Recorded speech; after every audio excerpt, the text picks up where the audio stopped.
the Butt Kicker Gamer 2, what you see and what you hear is what you feel. Butt Kicker. The future is feeling. Hey there, I'm Nicholas Dubois, co-founder of Advanced Sim Racing. We are a Canadian company. So what we did here today is for a real petrol head. He's really passionate about cars, as you can see behind me. We did a turnkey solution for him based on his needs. We try to gather as much information as we can on our client. And like we did today, we install a D-box system. We install ultra-wide cube control steering wheel. We try to provide the best quality for your budget. So let's say if you want a budget of 10 grand, we're gonna give you something that's the best for 10 grand. If you want 20 grand, then we always try to stay within your boundaries. We do try to make it as easy as possible. So the client, once we install everything, it's pretty much gonna be a turnkey. So he's gonna press start on his computer, and right after, we'll try to explain everything, how it goes, how it works, and then he's ready to go. Our aluminum is from USA, treated in Canada, cut in Canada. So we do sand all our aluminum piece just to make sure the powder coat sticks to it. And that's one of the reasons why we use powder coat, is to make sure you have the best aluminum finish in the industry. And our quality is beyond what you can get with any other competitors right now. We are really, really passionate about all the gear, all the cockpits, all the sim hardware, and that's why we want to create something that's really gonna reflect our passion into our product. Come visit us at advancedsimracing.com. You can always reach us if you have any questions. You can call us, you can text us, you can go on Facebook, like our page, ask us questions over there, and we'll make sure to answer every questions there is. We are very passionate about what we do, and we try to make it as easier for you to go into the sim racing world, because there's a lot of gear, there's a lot of options, but let us guide you through your process, and let's hope you'll be an Advanced Sim Racing customer.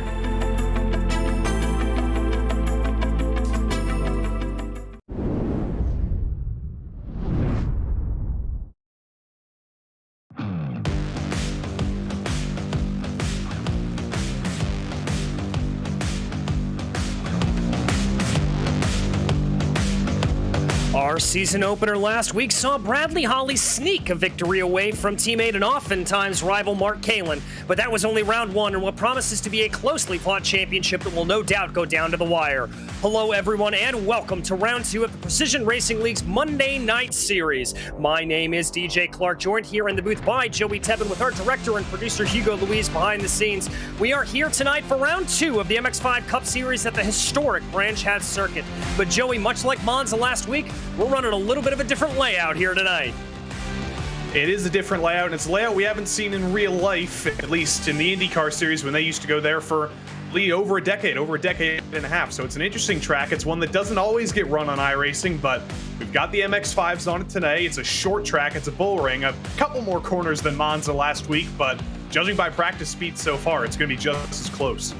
Yes, it is, and there you can take a look at our schedule. We are going to be off next week for the 4th of July holiday, but after that we come back with Summit Point, the Daytona Road Course, which is always fascinating to see here in these Skippies, as well as some good ones coming down the list there. I was looking at the schedule today. Suzuka West, that's going to be an absolutely fantastic one to see, and plenty of very, very good little bull rings for these MX-5s. Joey, I'm very, very excited to see what's going to play out for the rest of this season.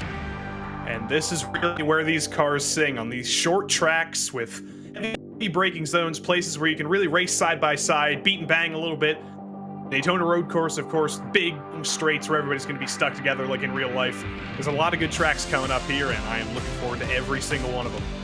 I am as well. And as we mentioned there are your points after the first round. Only one round in the book, so not a whole lot of disparity there among the drivers. But Bradley Holly is the one leading the way right now over Mark Kalin and Ryan Kings. Patrick Calgill and Charles Sumner rounding out your top 5. Malcolm Foster, Ryan Scott, David Van Roy, Sylvain Gallant, and Austin Bartlett Chase there rounding out your top 10 as we run. Obviously very, very close. We expect to see some more separation out here tonight as we get this season back right here for the second round. Before we get into qualifying, though, I want to give a massive thank you to our sponsors for tonight. First and foremost, want to thank VCO, without which any of this would not be possible. The virtual competition organization, absolutely integral in putting this season together. We'd also like to give a big shout out to Advanced Sim Racing, owned and operated by passionate sim racers. Advanced Sim Racing designs and builds the sturdiest, most durable aluminum profile racing simulation cockpits available in the market today. All PRL members also get a 5% discount on all ASR products using the Precision5 coupon code. Also want to thank RaceLab, who helps to improve your driving skills. With modern overlays, race statistics, and native VR integration, you can get the best out of iRacing. Start using it now for free at racelab.app. Also to the Butt Kicker. Butt Kicker products provide an incredible level of immersion and realism to every game. Feel every nuance and truly put yourself in the driver's seat. And finally, we'd like to thank Ninja Trader. Ready to compete against the financial markets? Supporting over 60,000 users across the globe, Ninja Trader provides award-winning trading software and brokerage services. Ninja Trader is always free to use for advanced charting, back testing, and trade simulation. Visit ninjatrader.com to get started with risk-free trading simulator and start tracking your performance. Well, Joey, that is the bills paid, and that's going to lead us right into qualifying here at this circuit. Working our way around right now, it is no surprise up at the top. Bradley Holly leading the way over Ryan Kings and Kelly Greenhoe, Michael Chase and Patrick Calgill rounding out your top 5. Yeah, not really surprised to see Bradley Holly on pole ever. He wasn't fastest in practice. He was second, but no surprise to see him up on pole. Over the past week or so, there's been a newfound appreciation of statistics in the Precision Racing League. With help with some of the admins, we've put together the all-time statistics for the Precision Racing League. Bradley Holly on pole 11 times in this MX-5 Cup Series already, and we've only run 3 seasons in one race, so he could make it number 12 here. That would be number 71 all-time in every PRL series Bradley Holly has raced in. You can see that man's face. He knows how to drive a car fast. He knows how to put a car on pole. But Ryan King's only 0.02 of a second behind him. It's a lot closer than he wishes it was. Yeah, indeed it is. And look, they're back down the order. Kelly Greenhoe only about 0.02 of a second off of Ryan King, so not a lot of separation there up at the top of the charts as they won. We watch Kelly Greenhoe here, currently your third place car, as we said, trying to put some good laps down here, working together with some teammates, maybe trying to get a little bit of that draft. Now, I don't think the draft is going to be nearly as important as it was last time out at Monza, but on such a tight bull ring like this, Joey, it's certainly going to play into the effect. It's not the same pack racing insanity that we saw last week, but there's a long straight going into turn 1, then there's a little bit of a straight going up here into the hairpin, then there's a back straight, and there's very few total corners. So straight line speed is important, and getting the draft is important for that straight line speed. So it's not a pack race in the same way that the Monza was last week, but draft is very, very helpful around this place. And Kevin Bergquist, we ride on board here, he's not going to be getting any of that help, and doesn't look like he's gotten much help earlier in the session either, as he's half a second off pole. Yeah, he is well down the order there, and it's a good chance for us to ride on board here to show you a little bit of this Indy circuit where the track normally would veer off to the left there. Obviously takes this long flowing right-hander through what is traditionally Clark Curve and then back on to the straightaway here on the sweeping straightaway. We should sort of clarify there. And Joey, I have always found this actually an incredibly difficult circuit to be able to master. That final corner, very, very tricky to get right. The camber sort of changes over the course of the corner. You've got to be very sensitive on the throttle to get it right. Yeah, it's a very difficult track. It's a lot of curved braking zones, a lot of elevation change. Like you said, that off-camber final corner that seems like it's never-ending. It's impossible to brake in a straight line. It is a very difficult track. It's a deceptively difficult track with how few corners there are. But while the full brand Satch is kind of little bit of a straight line speed fest. Whoever's got the fastest car in a straight line really succeeds there. This is really rewarding fantastic corner speeds. We talked about the draft earlier. We talked about straight line speeds, and they are important, but you are constantly turning at this place, and there's very little rest for the drivers. Yeah, very, very little rest indeed, and very, very little rest for anybody up in the top 5. The top 5 right now only separated by 69 thousandths of a second. Absolutely minuscule margins up at the top, with Austin Bartlett Chase here fresh off of that good 10th place run last time out, trying to improve here a little bit more. Looks like he's got things hooked up as he brings that car through the corners here, working it around a little bit of the curb though, but as we said, not running here in the draft. That's probably going to come back to bite him a little bit, and indeed, he is going to come down pit lane here, and we might as well take this opportunity to talk about that pit lane entry and the pit lane exit. The exit, in particular, very, very perilous for both drivers rejoining the track and drivers already out on the track. It is. It basically spits you directly onto the racing line, and it's almost blind because that's when you're approaching the hill. That's when you're going over the hill. You very easily can meet a car in the middle there and destroy both of your races because it's a poorly designed pit exit. That's all you can say. It was designed so many years ago. They didn't really have the modern pit exit sensibilities we have today, and the drivers still have to deal with it though. So we talked about pitting with buddies last week to keep your speed up like you would on an oval. You might want to pit with a couple buddies around here too, just to keep yourself out of peril of hitting with a pack of cars coming up to attack you. Yeah, I have to agree with you there on that. You definitely want to do that as we watch Malcolm Foster getting out of the way there for a couple of the drivers moving on by, and that is going to be the number 4 of David Van Roy, one of the newcomers here into the series as they run, trying to see if he's going to be able to improve right now from a 7th place position right now, working his way out of the corner, trying to improve on a 52 flat right now. He's going to bring it out of Clark Curve and down across the main straightaway. It looks like that's not going to be an improvement there for the number 4 as they run. And waiting to see here if that's, well, familiar liveried car is going to be able to get anything else here on the closing stages of qualifying.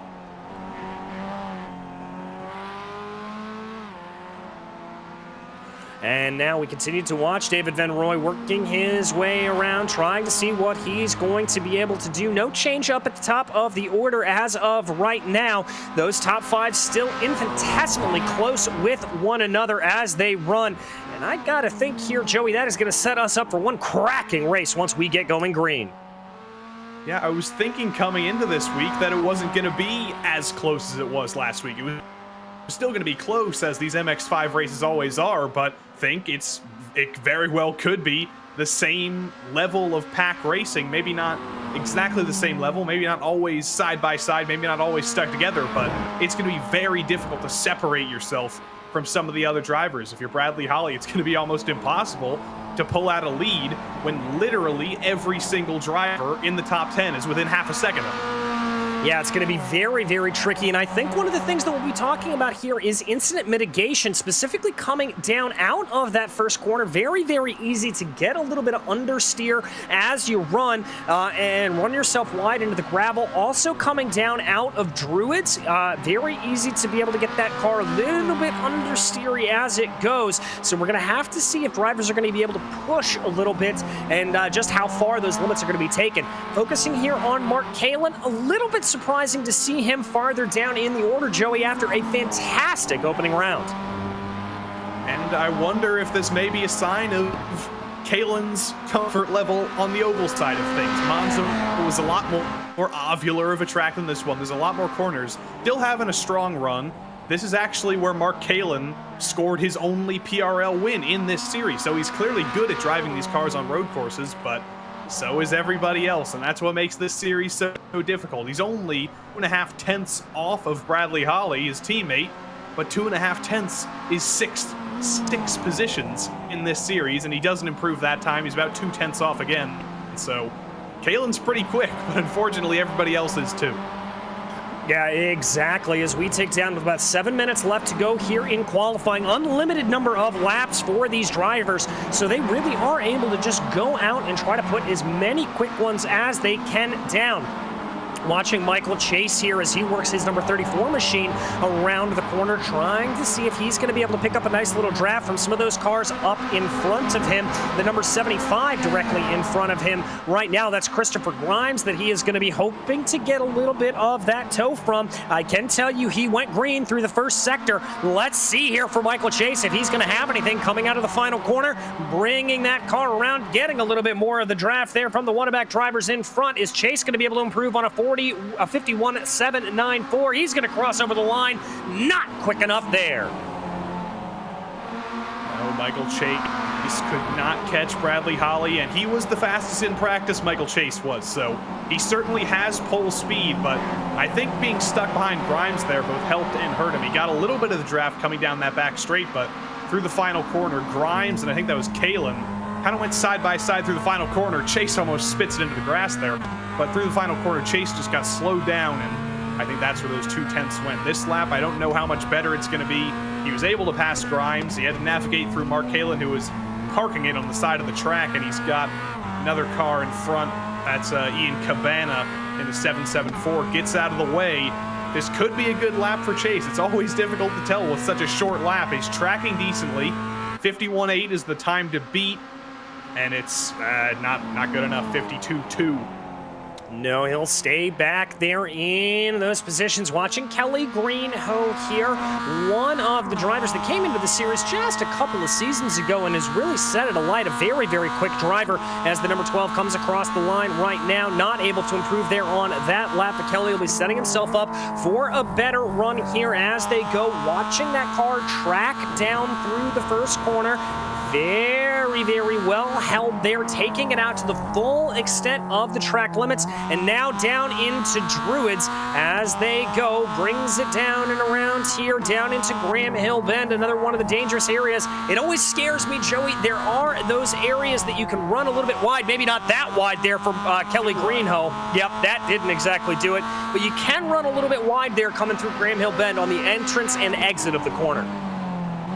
Yeah, this and Olton Park, two tracks that are owned by Motorsport Vision, Jonathan Palmer, they have a very odd runoff situation. There's like some hardened sod on the outside of these grassy corners that you can drive on that's deceptively grippy, but if you take too much of it and you go out on the real grass like Kelly Greenhoe just did, it's going to work for you. But let's see, Rodrigo Michelin is the green car in the head of your screen. You can see he puts two tires off there.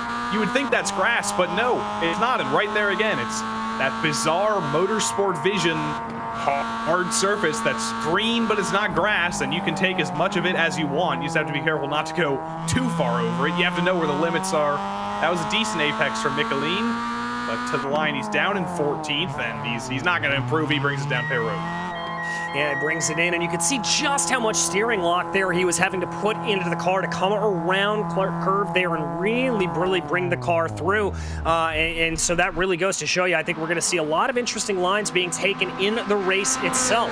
Once again, coming back here to the number 17 of Austin, Bartlett Chase, trying to improve from that fourth place position. We should probably mention, by the way, track temperatures a little bit on the cool side right now. It's about 71 degrees Fahrenheit out on track, and I think especially for the standing start here, that could throw up some problems. Drivers not going to have the heat into those tires that they'd like.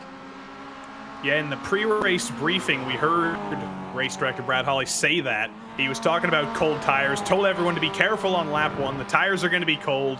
It's a very short run to turn one. It's a very short run to turn two after that, so he encouraged everyone to be careful. It's cooler temperatures, which is difficult on lap one, but the drivers are probably going to be pretty thankful for that, because that means once they do get the heat into the tires, it's going to be a lot harder to overheat the tires, and that is not what you want to do in one of these cars. You'll be slipping and sliding all over the place, as we actually saw Ryan Kings do last week, and he lost the lead on lap one because of that.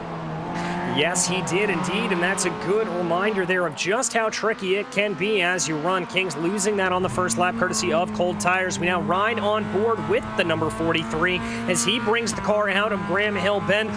Little bit of counter steering there as he runs.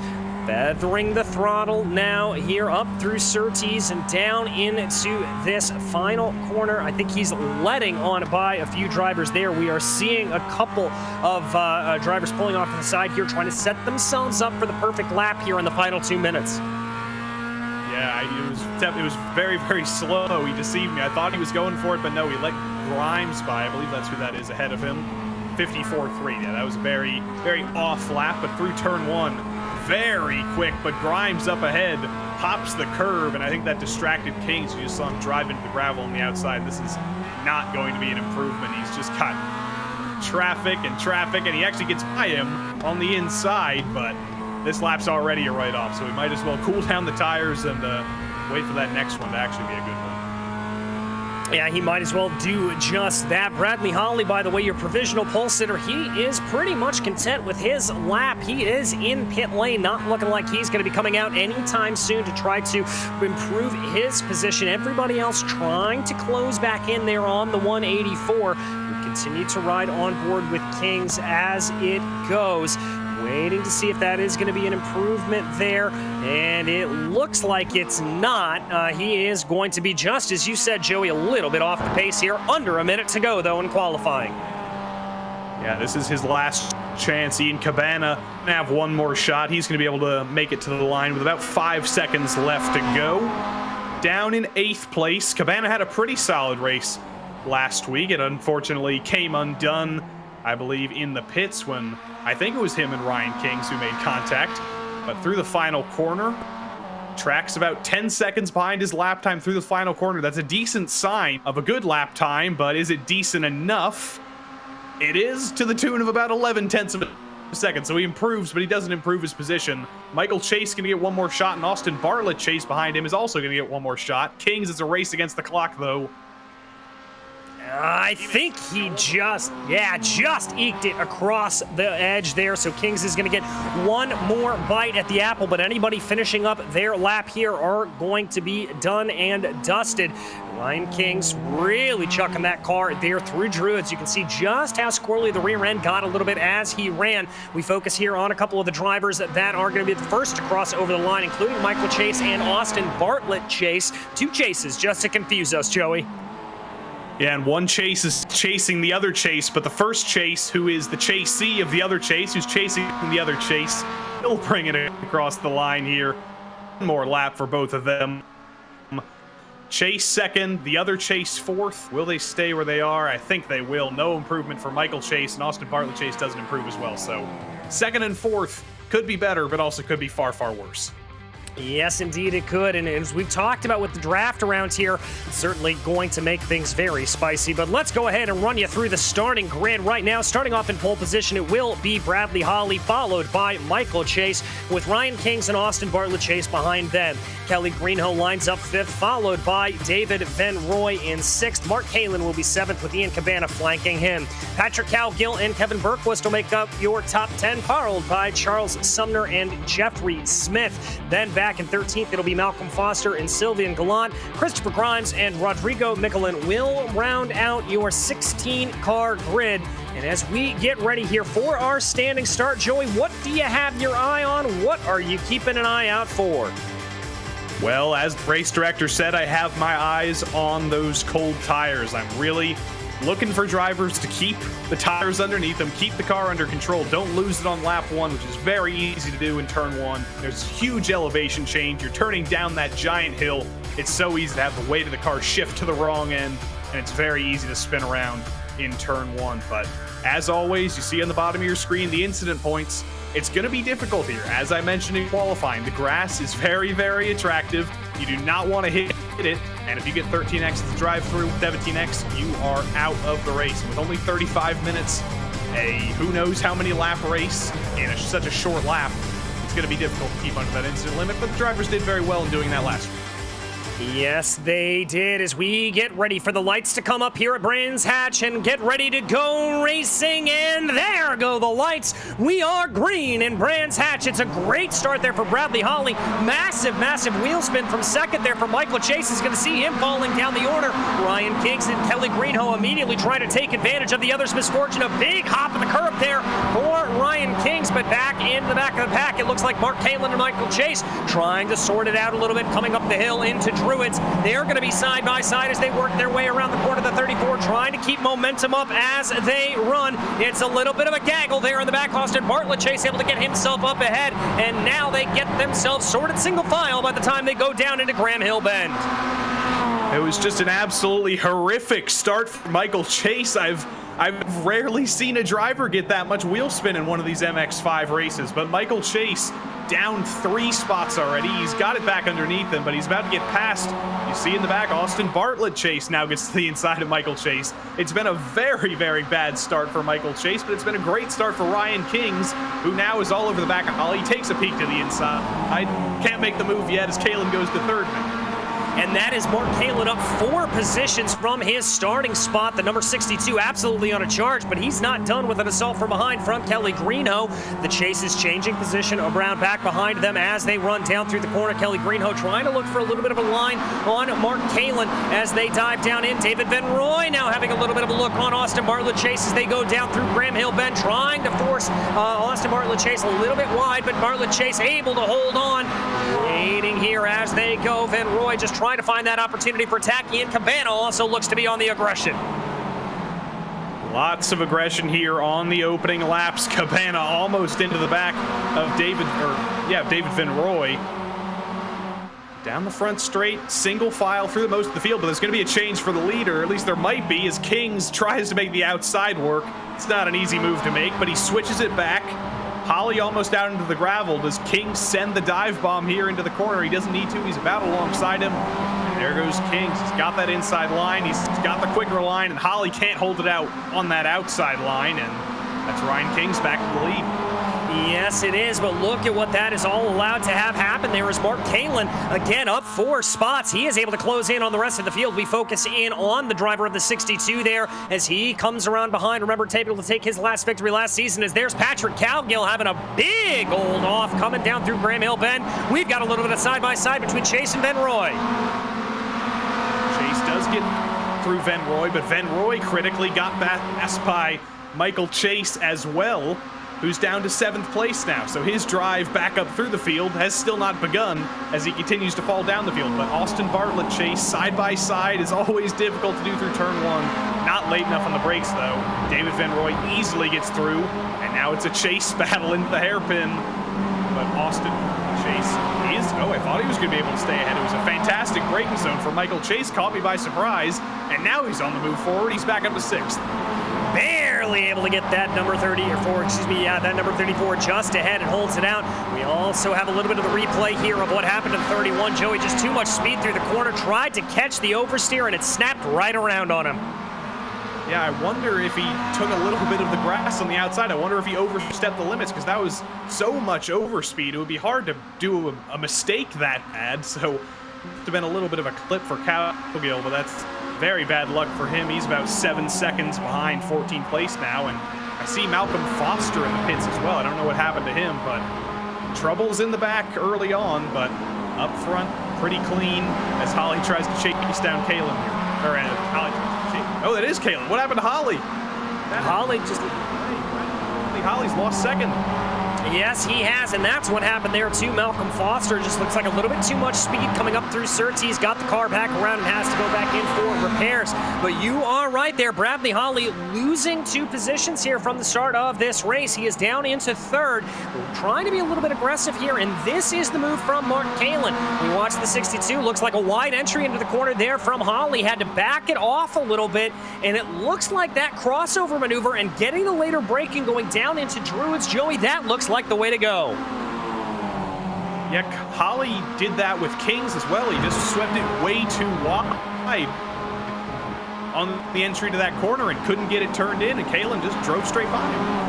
Yeah, he did. Hey, there's a little bit of a fight back, though, for Bradley Holly as they bring those cars down out of Druids. Going to be side by side. Holly's going to have a little bit of an edge ahead as they go. Looks like he's going to be able to hold on to that second position. But now all of that scrapping has allowed Ryan King's teammate in the form of Kelly Greenhoe to be able to catch back up to this field. Let's see what Kelly Greenhoe can do here now with him into the mix. And the question is, can all three of these guys help each other like they could at Monza last week? Can they leapfrog a little bit? Can they push each other a little bit? Because Ryan King's now is a 1.3 second lead over Holly, and that's out of draft range. So they might need to work together if they want to make up that gap. Holly was faster than King's in qualifying, but it was only by about 0.03 of a second as Mark Kalin almost cuts the corner there. He's got to be careful not to get a slowdown, and he might have gotten a slowdown. That was a very slow braking zone. But no, I don't think he got a slow down, but he is under attack from Kelly Greenhoe. Same livery car as Ryan King's, and he's looking to make it a Golf 1-2 up there. Yes, he is. We've seen a lot of drivers playing a little fast and loose coming down through that first corner, as you mentioned there, Joey. Ooh, a little bit of a bad run there for Kelly Greenhoe. That's going to put him down a little bit later onto the binders, though, coming down through Clark Curve. That's going to allow him to close back up to the backside there of the number 62. He's going to get a nice little draft here down the main straightaway. Let's see if he's got a little bit of a move. We jump onto the hood cam right now as he goes, looking down, not going to go for it, trying to see if he can force Kalin into an error. Again, Kalin taking a massive amount of the curb coming into one. But that was more conservative compared to the last lap. He didn't get about 5 feet of air that time. Kalin is a very interesting line through turn 1. He cuts it very, very late. Has been working for him, but it's just a little bit scary because if he misses that apex like Holly did when he was to his outside, that's going to be a very slow corner and a very lost position for Mark Kalin. But it hasn't happened yet. Greenhoe hasn't been able to find a way by as these two are battling. David Van Roy behind and Michael Chase behind that. They're both very, very happy for this battle to continue because this is their shot into the podium, and it's coming very quickly. Yes, it is. We've got a nice little battle starting to brew itself up for 8th place right now. Ian Cabana leading the way. Oh, as Charles Sumner has had an off there. That looks like it's coming into the final corner. I wonder if there could have been a little bit of contact there that sent him wide, or if that was just a bit of too much speed coming out. It's the latter. He caught the grass, and that grass sent him right around into the kitty litter. Yeah, it's a very interesting way to lose the car, but unfortunately for Charles Sumner, it's just a little bit too wide in the exit. Just let the car wash out a little bit too much. Unfortunately, that is real grass. That's not the weird sod. So, lost the car, tried to overcorrect. Luckily, didn't hit the wall, so a lot of time lost, but no damage to that car. Plenty of time to make more positions. As I said, 2 laps to go. This was going to become a 4-way battle for the podium. It is a 4-way battle for the podium, and it's a 2-way battle for the win. It's getting chaotic here. It calmed down for a little bit, but everybody's back together, and we got a race for all the podium spots again. Yeah, we do indeed. Ryan Kings has been caught by Bradley Holly up front, but the eyes that we keep focused on right here, Mark Kalin leading the way from Kelly Greenhoe, David Van Roy and Michael Chase catching up to the back of them as they go. A little bit of alternate lines there coming down through Graham Hill Bend. Looks like a little bit of a poke out there for Kelly Greenhoe as he tries to get something, anything over Mark Kalin right now. And Joey, if you are sitting in the shoes of Kelly Greenhoe, you're seeing that gap extend to about 2.4, 2.5 seconds. You have got to want to be moving. But you're also very happy that Holly and King seem to be fighting. So that'll be a little bit of solace for Kelly Greenhoe. If those two start going side by side up ahead, going to slow them both down, and it might be a shot for these guys to catch up, but he's not waiting. He gets to the inside of Kalin, and the inside line has been the place to be in that corner, side by side on exit. Kalin manages to keep the momentum. He knows how to make that line work, and it has actually worked for him as Chase dives to the inside of Van Roy. Not been a great lap for Van Roy, and good on Greenhoe for making the attempt, but the inside's scary there, just as the outside is, and didn't quite work out for Kelly. And that was a very opportunistic and heads-up play there from the 34 of Michael Chase, really able to send it down there into the corner. And now look at the speed he's able to bring up coming through the final corner there. The rear end of the car starting to step out a little bit on Kelly Greenhoe, just trying to put a little bit too much speed through the corner there potentially. I think this is going to set up a good run for Michael Chase. He's going to tuck up right behind in the draft as they go. Is he going to look for that over-under move that we've seen work out so many times coming down through turn one? Wow, big checkup on the brakes there. Kelly Greenhoe keeps him at bay. Yeah, he was trying to set up an over-under there, but unfortunately it was just a little bit of an over-over because he overcooked the tires and just threw it to the outside of the track. Couldn't make the over-under work, and now he's just got to get back in line, start chasing down Greenhoe again. It was a valiant effort, didn't quite work out for him, but he clearly has the speed, as we saw in qualifying. He qualified on the front row, and he needs to make quick work of these guys because Holly and Kings, they are running away. Holly's actually lost time to Kings, so Kings has been able to pull them away cleanly, and now it's a 4-second gap from second to third, as here's how Austin Bartlett Chase got forced off the road. Oh, that's Austin Bartlett chasing Ian Cabana there, and I can report that Cabana has taken a tow. Austin Bartlett Chase coming down pit lane right now to get some damage repair on that car. Ooh, little bit of a move there for the 34, ducking to the inside, a defensive line from Kelly Greenhoe as they dived into Druids, holding him at bay for the moment. This battle, we can't look away for half a second, Joey. It just keeps getting better and better. That was extremely aggressive from Kelly Greenhoe, a little bit of a Pruitt fade. I don't think Michael Chase is going to be very happy with that, but he didn't elect to descend to the inside smartly and didn't take them both out. But Chase is very, very hungry here, and Greenhoe knows that there's a very, very hungry car behind him. That's why he defended so aggressively. But through turn one again, Chase knows what happened on the last lap. He's going to be thinking about that as they approach turn two. So does he send it to the outside in turn two? Does he move even earlier to prevent that fade? Through turn one, it's pretty equal with Greenhoe through the first part of the corner, and then Greenhoe just a far better exit. So Chase isn't going to be able to make a move on this lap. He's actually under attack from Van Roy, but Van Roy doesn't seem especially interested in getting back by Chase. I think he knows that Chase is the quickest car in this pack. He just needs to start making moves and moving his way forward. Yeah, indeed he does. Is Chase just trying to gain back in now on the back of Kelly Greenhoe. That car looking a little bit crazy. Greenhoe, I've got to give him credit on that last lap. Really and truly some good battles. A little bit of a move there for David Van Roy. Alternate lines coming down through Surtees as they run. This is going to be impetus here on, I've got to think, 34 to try to catch back up to Kelly Greenhoe as that gap is now expanded to about 1 second. David Van Roy, who right on board with the number 4 privateer, trying to see what he's going to be able to get as they go looking down into turn one. Both cars onto the binders, trying to see if there is anything to be had. Nothing going to play itself out here at this point. They're all going to stay single file. Yeah, there was not a very good lap for Michael Chase. He lost a lot of ground to the two ahead of him, and Van Roy, I said on the last lap he was content to stay behind him, but now that Chase is losing the two in front of him, he's not going to be so sure about that. He's going to want to make the move because Chase was once pulling him. Now he's holding him up. The differences in every single lap is extremely interesting, and as there's 22 minutes left in the race, I have to start asking, when are drivers going to bring it down pit road? Maybe with 16 minutes to go, split it halfway, but now is the time that drivers would pit if they were to pit. Well, we've got one driver that opted to come down pit lane. That's Kelly Greenhoe. But up front here, the battle for the lead playing itself out is that is going to be Bradley Holly up in back into the lead of the race. Tired of waiting around behind Ryan Kings. These often sparring partners work their way around. We can see the setup there of that move. Holly just recognizing a little bit of a problem, a little bit of a wide run, and he pounced on that opportunity to get himself up forward. Now already pulling a 0.5 of a second advantage over Ryan Kings as they run. So I think Holly trying to pull away. There we can see that is Kelly Greenhoe getting service and back out onto the road as he runs. He will be the first of our major players here in this race to come down pit lane.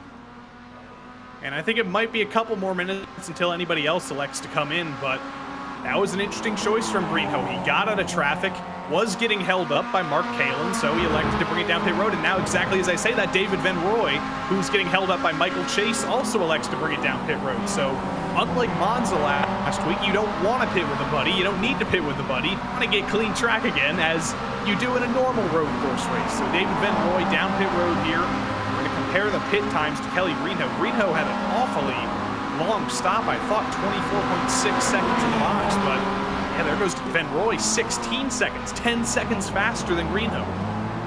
And that's interesting. I wonder if Greenhow maybe picked up some damage at some point over the course of the run and maybe opted to not get it repaired or didn't see it. Something strange there happening with Kelly Greenhow. But we focus back in on the battle for the lead right now as Mark Kalin, the latest to come down pit lane. Ryan King's trying to see what he can do on Bradley Holly. A lot of these drivers coming in early. This is a little contrary to what we tend to see in this MX-5 Cup Series. Joey. Normally we try to see drivers extend this stint as long as possible.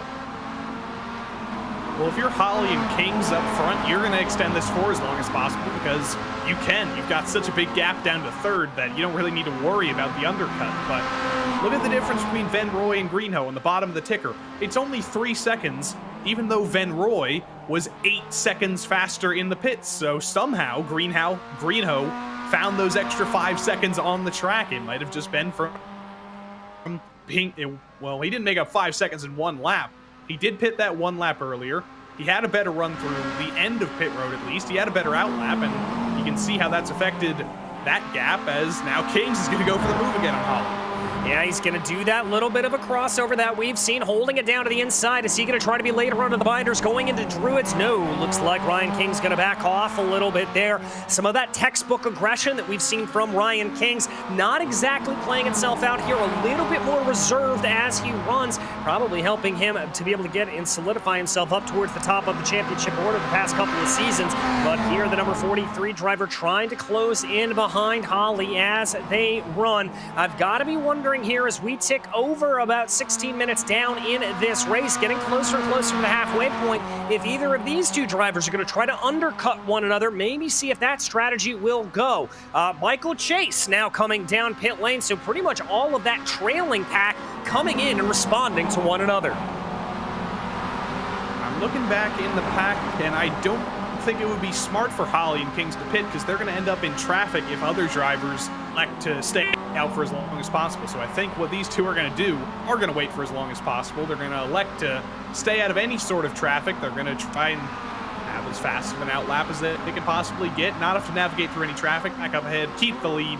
That's what these two are going to do. And now that there's a 7/10 gap between the two of them, Kings can very clearly see what Holly's going to do and then just follow him in. He doesn't need to make that last-minute choice of his own like he would if he was just to his bumper.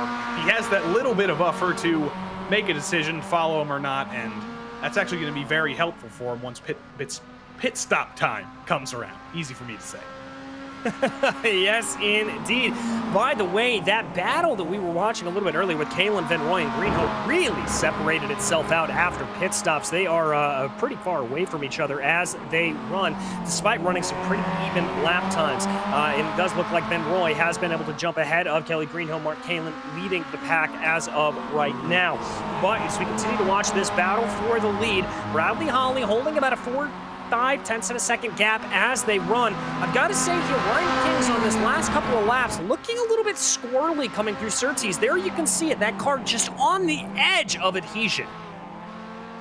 It is on the edge of adhesion, but it's working for him, and he has that straight directly after it to cool the tires down, so there are far worse places to slide the car around a little bit. 0.4 of a second is the gap at the line, and I just noticed at the bottom of the ticker as these two continue to battle, the driver who was in a presumptive third spent 56 seconds in the pits. Michael Chase must have got a speeding penalty, and he's a lap down now. Oh, no. Very, very easy to pick up one of those speeding penalties around here. As we talked about, a tricky pit in, pit out here as they run. And so that is really going to put him down the order. Very, very unfortunate running. Michael Chase's day, really just kind of bad luck befalling him from the start with that, frankly, wretched start that we saw him have, Joey. It was a wretched start. The team name Unlimited Slip, unfortunately, a little bit ironic after that start, and Michael Chase now a full lap down. But he is a championship contender. He's been very quick. There's 8 rounds to go, and that's why he's still out on track. In PRL this season, to not be a DNF, you have to complete more than half of the laps. So he's only 1 lap down, but he's going to be well in that window of completing more than half of the laps, and he has 2 positions in the bag ahead of Cabana and Foster, who are both out of the race, so 2 extra points and championship battle, all of those points matter. It's far from over for Michael Sheets, even though this week and last week are going to be very disappointing ways to start the season. Yeah, very disappointing, and it's really going to put the impetus on him to have some better runs later on in the season. Remember, drop weeks do come into effect here in the Precision Racing League, and so he will more than likely look to be dropping these first 2 rounds as he runs. Got a couple of more cars peeling off coming down pit lane. It looks like Patrick Cowgill and Sylvain Gallant both coming down. Bradley Holly, your latest driver to come down pit lane, your leader into the pits. And Ryan Kings, of course, proving my point exactly wrong. I thought he was just going to follow Holly in, continue the battle, but no, Kings stays out. He's going to have that clean track on this lap, and looking back, I think there is a window for Holly. I don't think he's going to come out behind Michelin and Grimes. We'll have to wait and see. A lapped car just got by there. I believe that was Sylvain Gallant. It should be a normal stop. Yep, 15.8 seconds for Holly. No penalties, no damage to fix. And out of the pits, he should come out right ahead of Michelin. So that was a perfectly timed stop for Holly. Not going to end up in traffic. That's a lapped car ahead of him, I believe. And it's going to be as clean as Holly can hope for, as Kings will probably bring it in the next time around at least. Maybe, and you called it perfectly there, Joey. Ryan Kings coming down pit lane to see what he can do. By the way, that lap car that Bradley Holly was able to get around, that was Michael Chase. Chase being very nice and letting him out and on by. Ryan Kings now coming to rest in the box, and he is going to come to station there. Bradley Holly's pit stop time, as you said, was a 15.9. We're going to have to see if Kings is able to make that a little bit shorter. He's going to be hoping to try to jump Holly here by a significant amount. Holly coming out of the last corner right now. 15.9, 15.4 for Ryan Kings. He is out and on his way onto the loud pedal. There comes Bradley Holly at full chat. This is going to be a little bit close, but it's going to be Ryan Kings as they go down into 1. Holly's got those warmed up tires. Kings has been sitting on pit road for a little bit. Those tires have cooled down, and Holly now about half a second behind. And what was the gap between their 2 pit stop times? Half a second. So you can see how that really worked out for Ryan Kings, but the battle still rages on. That's what we want to see. We want to see that evenness. We want to see the battle continue. It's been so good for the first 20 minutes of the race, and now there's going to be 13 more minutes of this. Holly wants to win 2 weeks in a row. Kings wants redemption for last week, but he's got a very hungry driver behind him, and that was a late entry for Kings. It was a little bit of a diamonding of the corner, oval style, and that almost got Holly to his inside. Yes, it did. Now Holly looking like he's lining up for that crossover, maybe going down into turn 1 to see if he can get the run into Druids. That has been the preferred overtaking opportunity as they run. Holly, who started on pole in this race, trying to be able to get that first place position back from Ryan Kings. Looking this way, looking that way, trying to do it. A little bit of a wide run there for Bradley Holly. That's going to cost him a couple of tenths as they come out of Druids. Ryan Kings holding on to the lead of the race right now, but with 12 minutes left to go and our 2 leaders running this close to one another, anything is but certain. You could literally see the commitment of Bradley Holly through that corner down the bottom of the hill as another lap car is off the road up ahead. Stay out of the way. I believe that's Sylvain Gallant in the 52, stays out of the way. That would have been worrying for our 2 leaders, but as I was saying, the commitment level is just incredible. Holly carried so much speed behind Kings, and he is not letting him go. It's incredible through turn 1, very, very wide for Kings, and I believe our overall leader, Smith, just finally brought it down pit road, and this is well and truly the battle for the lead now. Yes, it is, and they've got about 6 seconds between themselves and Mark Kalin, who runs comfortably in 3rd place right now. So Kalin looking to make it 2 podiums in a row as they go. But right now, all eyes focused here on the battle for the lead. Ryan Kings trying to do maybe a little bit of blocking there on Bradley Holly, preventing him from getting the line he'd like to through Surtees. Holly now going to look to the inside. He's going to be a power down off Clark Curb, and it's going to be a straight drag race now into turn 1 as the 2 climb their way over the hill. They're going to cross over the start-finish line neck and neck. Almost nothing separating the 2 as they run, waiting to see, almost coming together. And it looks like a little bit more commitment there for Ryan Kings, but it's going to be preferred line to Bradley Holly. Well, not so fast. Kings carried a lot of momentum on the outside, but no, Holly does manage to make the move. Almost exactly the same way he did a couple laps ago.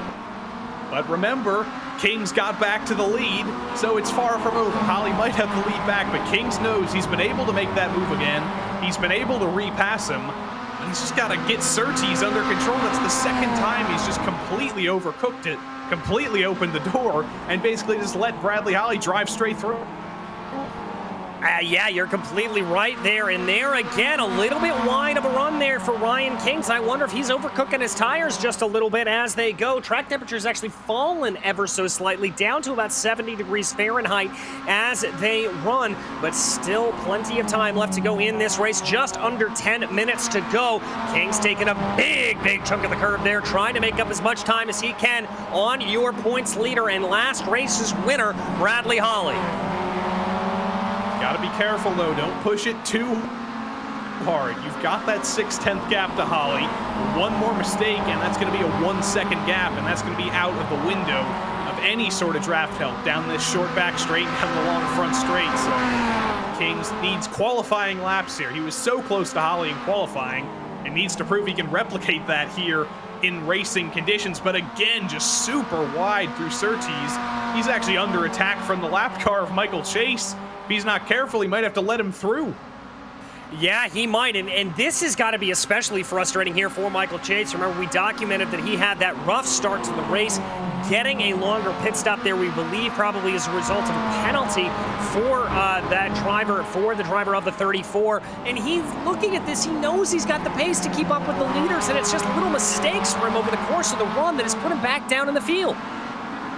And those mistakes, if you have your relative box open, you can see the mistakes, and worrying if you're not thinking strongly enough, if you continue to make those mistakes and you continue to see the gap going down, that can psychologically affect you. But Ryan Kings, this run through Surtees is far better. He's actually on the apex this time, so clearly much mental fortitude in the driver of the number 43. And he will be able to chase down Holly a little bit on that lap, made up about 3/10, so he is making up the gap again, but catching up to him is one thing. Making the pass again will be another thing through turn one. Holly was better that time. He got more of the curb. He's frankly just being more aggressive, and that has worked out for him so well so far this race. And with 8 minutes to go, Kings somehow needs to get even more aggressive. Yeah, he really does. He's got to find something to dig into here to be able to get that going. We'll jump you back in the field here a little bit as we've got a nice little battle starting to shape itself up for P6 as they run. Jeffrey Smith, who remember did lead a couple of laps of this race courtesy of the pit stop cycle. Well, he's got Kevin Bergquist all up behind his tailpipe here as he runs the car down through Graham Hill Bend. A little bit squirrely there, and he's got to watch out. Only about 0.6 of a second separating the two. Yeah, that move for Smith worked out really well. He stayed out for as long as he could, stayed out of traffic, he got some clean air, he got the lead a couple laps, and right now it's P6 with Kelly Greenhoe only about 1 1/3 ahead. So if he can run away from Bergquist, if he still has some speed in this car, this isn't just going to be a battle for 6th, it's going to be a battle for 5th, as Kelly Greenhoe's top 5 is really in danger here after that bad pit stop. Yeah, it certainly is, and I will say Greenhoe's been able to stretch a little bit over the course of the run. That lead was a little bit less for him earlier on. Jeffrey Smith losing a little bit of time out to the number 12. But I'm right now, if I'm Jeffrey Smith, I'm not looking ahead, I'm looking behind. I know the speed that the 64 of Kevin Bergquist has, and I am keeping my eyes peeled. That gap is coming down little by little every lap.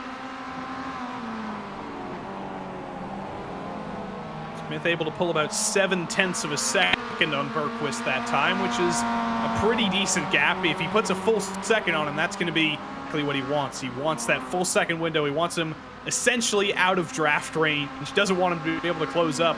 But Greenhoe is driving very well, as you said. It's only 1 second now. So while he may have been extending the gap earlier, gap is coming down again. Through turn one, it expands just a little bit more. I think Smith is much quicker through the final corner of the track, maybe through the final couple of corners. But Greenhoe just makes it all up again through turn one. Yeah, just able to get it and do a good job there of being able to keep that up. Kelly Greenhoe, again, one of the more consistent drivers here in this series. We've been able to see him put everything down as he runs and putting in some good times. Riding on board with Kevin Bergquist right now, trying to close that gap to Jeffrey Smith. Is just resolutely sticking here at about 7/8 tenths of a second. Yeah, and it's easy to get frustrated if you're these two here. You can see the gap coming down and then coming up again. Battle for 5th, but it looks like it might just be falling away, and Bergquist's 6th place might be the best he has to offer here. Under brakes, he's a little bit earlier than Smith was up ahead, but he's able to hold a little bit more momentum through the length of the corner. This is as close as he's been to the back of Smith as Smith gets a little bit loose on entry. Bergquist is certainly getting aggressive here through Surtees, though. That's where Smith has been at his strongest, where he's been bringing the gap down to Greenhoe most here. He's been fantastic through. Oh, but it's a lockup that time. Still works out for him, but pressure might be getting to Smith. It very well could be here, Joey, and that gap coming down a little bit, and Smith actually putting in a good time there to be able to pull that gap to Kelly Greenhoe down to under a second, so he's going to be getting a little whiff of the draft as they run and seeing what he can do. Ooh, big clobber of the curbs there for Jeffrey Smith as they run nice and wide. Kevin Bergquist trying to see what he can do, getting that gap under 5/10 of a second right now, pulling his way up ahead. We tick down under 5 minutes to go here in this race. And the reason we are showing you these battles for the lower positions is because, unfortunately, you look on the ticker, 1.6 seconds between Kings and Holly. Holly has just managed to run away after getting that lead back, and the battle for the lead is essentially decided, but the battle for 6th here is certainly not decided. Ven Roy also attacking Mark Kalin. Kalin had about a 4-second gap back to Ven Roy earlier. He was having the race of his life. He was just calmly riding, calmly running in 3rd, but it's not going to be calm anymore. David Ven Roy has been super quick, and he knows how to get aggressive. We saw him trying to fight with Michael Chase, and now it's the fight for the podium. Yeah, indeed, the fight for the podium definitely on here. Mark Kalin trying to make it 2 for 2 in those podium runnings. Remember, he was 2nd last time out in Monza. Now waiting to see here if he's going to be able to close in at all as they run. David Ven Roy taking a good line there through Surtees, now up through Clark Curve, trying to see what it is. A little bit of a narrower line there. Mark Kalin running a little bit wider, trying to carry momentum through the corner. Doesn't exactly look like it worked out there for Mark Kalin as that gap's going to come down closer to 4/10 of a second as they run crossing over the stripe there with about 2 minutes and 50 seconds to go. It looks like Ven Roy's on a charge. Yeah, on both ends of the track, that kind of outside move has not really been working. That moment, you might get a little bit of momentum down the front straight, not really enough for it to matter, and David Ven Roy is now literally to the back of Mark Kalin, almost to his bumper through the hairpin. Down the hill. It's a great exit for Ven Roy. He's all over the back of Kalin, and Kalin has to make sure he doesn't make that same mistake he did last time, because if he does, it's going to look a whole lot like Holly and Kings, and Ven Roy's just going to drive straight to the inside of him. You're very right there, and let's see what happens now as they come out of Clark Curve. Waiting to see. Looks like Ven Roy carried a little bit too much speed there on the outside as they go. Here they come, though, across the start-finish stripe with under 2 minutes to go. Waiting to see if there's going to be a little bit of a fight here from David Ven Roy. Diving down into the first corner as they plunge down the hill right now. Kicking up a little bit of dirt there is a Mark Kalin. Is he feeling the pressure here from David Ven Roy? Ven Roy right up to the rear bumper as they go through Druids.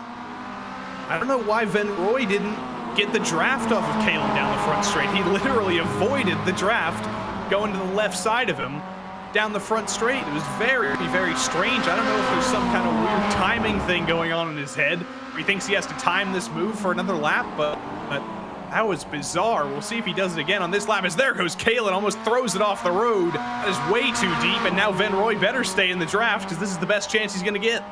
Yes, it is. He's going to tuck up right behind, tries to focus nose to the outside. What is he doing there? He's not taking advantage of the draft, trying to run that line as much as he can, letting Kalin run himself defensive. Ven Roy's now going to look for that move that we've seen time and time again coming through Druids, but he's just too far back. Kalin now goes defensive into Druids, onto the brakes a little bit earlier as they go.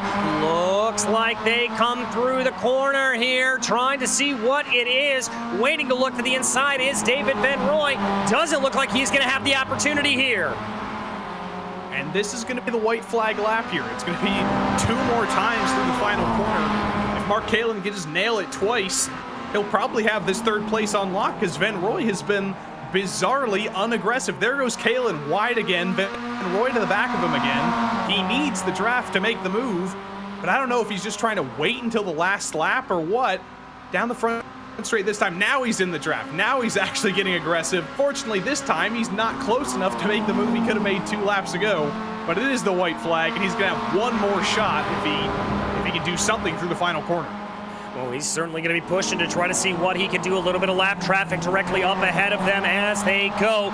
Waiting to see here if David Van Roy is going to be able to fire off a move in the last laps. Looks a little bit down to the inside, going into Bramhill Bend. Doesn't look like that's going to happen there for him. Both cars running a little bit wide out onto it, but we've got to keep our eyes on to Bradley Holly, who is going to make it 2 for 2 here in the MX-5 Cup Series. Bradley Holly comes out of Clark Curve, comes out of the final corner, looks to Barney the flagman, and takes the checkered flag and takes victory over Ryan Kings. 2 for 2 and 12 wins for Bradley Holly. Here comes Mark Kalin. He gets that 3rd place after some bizarre strategy from David Van Roy that just did not work out. Kalin's going to be very happy with a pair of podiums to start the season. This is actually the same top 3 as Monza last week, if I remember correctly, just with Kings and Kalin switched around. Looking at the standings right now, you are indeed correct there, Joey. It was the exact same podium position, just Kalin and Kings switched around as they run, and that's going to bring us to our results here for the day. As we said, Bradley Holly able to take victory here by over 2 seconds over Ryan Kings. That's going to solidify his running at the top of the charts. Ryan Kings there in second, and Mark Kalin rounding out your podium positions.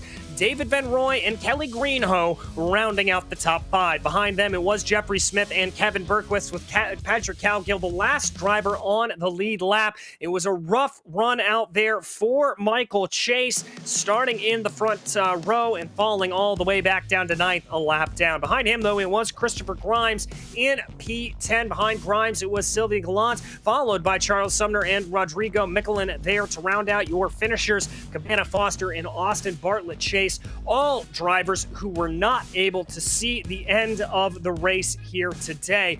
But as of right now, after 40 laps in the book at Brands Hatch, we are pleased to be able to be joined by your race winner, the one and only Bradley Holly. There he is, waiting for him to come up into the commentary booth here for us. And there he is, Bradley. A very, very decisive victory here for you today, but you definitely had to get your elbows out there a little bit in the mid-race. Yeah, definitely. I made a couple of mistakes that, slowed me up a little bit, and but in all honesty, I was surprised with how much Ryan fell off in that last after pit stops. Yeah, and I mean, you obviously made the call to come in a little bit earlier than your competitors. Talk about that call to come in, try to go for that undercut. Just with how fuel mileage was today, and how spread. I looked at my little track map I have and saw it was pretty spread out. So figured I'd take a gamble, and I got behind a 1 lap car, but luckily he let me by pretty easily, and was able to keep in range of Ryan. Well, looking ahead on the schedule, we head to a little bit of a longer circuit in a couple of weeks' time in the form of Summit Point. Obviously, just like this, a little tricky to get by. You looking forward to that one, or is that one you're dreading a little bit? No, I'm looking forward to it. It's nice to go to tracks that we haven't been to yet, because the last couple seasons got a little repetitive with iRacing's schedule. So some new tracks for the PRL is a very warm welcome. Well, I got to tell you, we give it a warm welcome as well, Bradley. But anybody you'd like to thank today for this victory? I would like to thank you guys for broadcasting us. I've been watching all of our all the PRL races, and y'all put on a fantastic show. I would like to thank everybody over in the PRL, also all the organizers and managers, trying to put these leagues on to make it as fair as possible and as fun as possible, and everybody in the Waterback crew. Well, thank you so much, Bradley, and congratulations again on a win here today. Thank you very much. All right, next up, we have our second place finisher, Ryan Kings, and I believe, Joey, you have been able to catch up with him. Well, Ryan Kings, who was third place last week, second place this week. That means next week's got to be first place, right? Well, let's hope the pattern continues. Well, it was a very, very hard fight with Brad. It looked like you might have lost touch with him a little bit at the end, but how was that battle at the end of the race? The pit stops went perfectly evenly for you two, and how was that fight from your end? Oh, it was a brilliant fight. I think Bradley just had more pace. Really good drive from him today. I just couldn't keep up in that second stint. Really overheated the fronts trying to stay with him. So it seemed especially tough through Surtees. It wasn't just you. Through that final corner of the track, a lot of drivers just ended up throwing it a little bit too deep, ending up on that outside line and just sacrificing themselves to the driver behind. So what makes that last corner so difficult, and what made it so difficult for you? It's definitely the commitment through the previous corner that makes it so difficult. You're on the edge for the previous two corners, and you got to brake while turning into Surtees, and that makes it a really difficult corner. Well, next week we go to another somewhat difficult track. For some drivers, it's the first track they drive these Miatas in rookies at Summit Point. But how are you looking forward to that place? I think it's going to be pretty similar to this track. It's pretty similar characteristics, so I'm hoping for another podium at least. Well, if the streak continues, like I said, third Monza, second here, could be first place for Ryan Kings, but congrats on your second place tonight, and we'll see you next week. Thank you. That was P2 Ryan Kings, but we got one more, Mark Kalin, another driver with 2 podiums in a row. He's with DJ. Yes, we do, Mark. Looks like here that you just didn't have the pace to be able to run down Ryan and Bradley up front, but you've got to feel pretty good walking away with another podium. Oh, 100%. Tonight, was all about the start for me. I didn't get the qualifying spot I wanted, so I had to start in 7th, and by the end of lap 1, I worked my way up to 3rd, and from there, I just had to kind of settle in and hold off the rest of the field, because that's probably about as best as I was going to do. Well, talking about holding off the rest of the field, you got into a pretty spicy fight there at the end with David Van Roy. Talk to me about running in your mirrors there. Yeah, David, he chased me down. I murdered my front tires probably with 10 or so laps to go, and I was just way off the pace. So he ran me down pretty good. He was making me nervous, but I feel like he could have been a little more aggressive with trying to get around me, but at the same time, I would have been aggressive with trying to keep him behind me. So it would have been interesting, but he raced me clean, and I had a good time. We were actually kind of thinking the same thing about that aggression level, to tell you the truth. But I'll pose the same question that we posed to Ryan and Bradley. Looking ahead to Summit Point, a longer track, but just as tricky here. How do you prepare for something like that? I just practice. Summit Point, for me personally, isn't too much different than Brands Hatch, just a little longer. So just hopping in a couple practice sessions, trying to refamiliarize myself with the track, and hopefully next week we'll compete for another podium and hopefully a couple steps higher. Well, we wish you all the luck in the world when you get there, Mark. Anybody you'd like to thank, though, for this third place here today? Absolutely. Got to thank the guys at Waterback for helping me out week in and week out. The owners and organizers and admins of the PRL for putting on awesome leagues. You guys over at RaceSpot for putting on the broadcast. You all have been doing a heck of a job. We appreciate that. And all my friends and family that support and watch the races. So really appreciate that. Well, we appreciate you coming out here and putting on a great show for us, Mark. Thank you so much, and congratulations once again. Thank you. Y'all take care. All right, that was Mark Kalin, your third place driver. And Joey, just as we said, not next week, but the week on after that, July 11th at 8:20, we head to Summit Point. That is going to be a race to keep your eye on. It's not a track that gets a lot of love, as we've been saying, but it is certainly a fun one to drive. And it's a track that I have a lot of personal connection to, because this was the first track I drove on iRacing. This was the first track I drove the Miatas on in rookie. So I love this place, and I know I'm not the only one. It's a very popular track in real life for all sorts of club series, and it is a very popular track on iRacing when we do get to run it. July 11th, yes, 2 weeks away.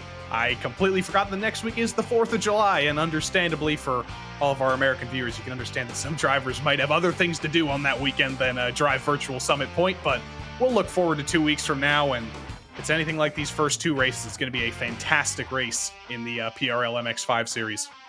Yes, it is, and certainly going to be good there, but we are not done for the night. That's right. It is not one, but two races here for the Precision Racing League as we get ready for the GT4 Sprint Series, and we are going to be live here from Watkins Glen with the boot layout.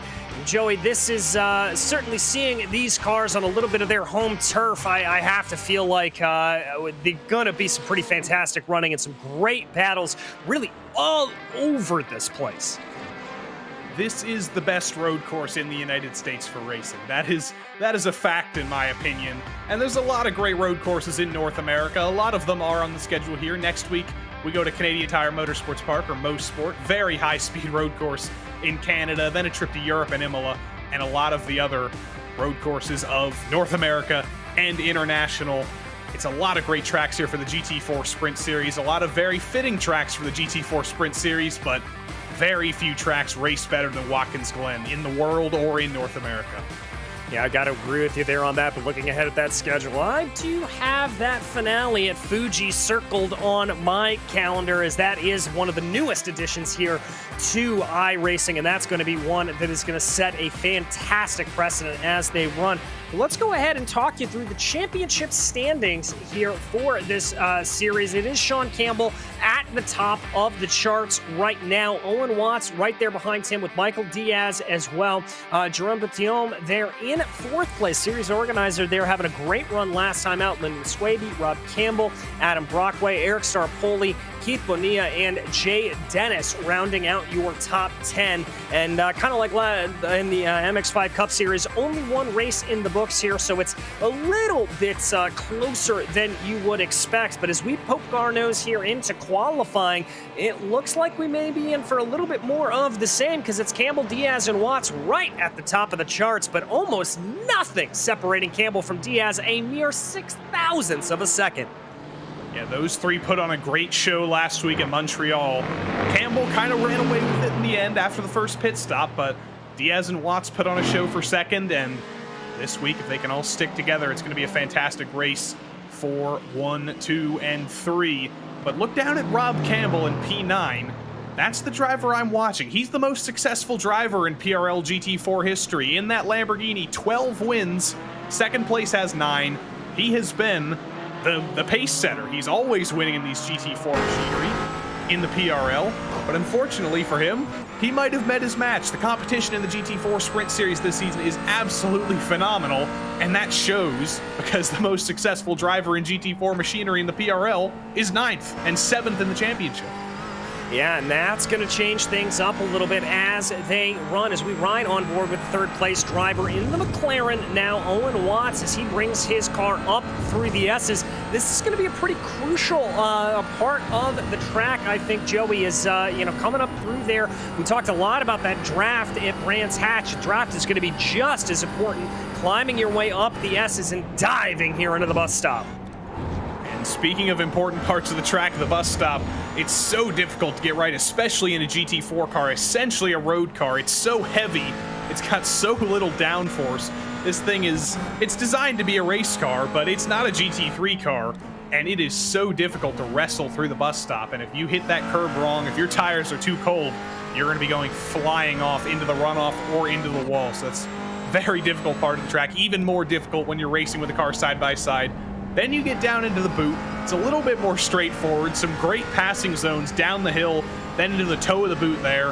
Down the back straight here, another place where draft is important. If you can get a good exit up the hill, maybe take advantage of somebody else who's gotten especially bad exit, you can get to the inside here.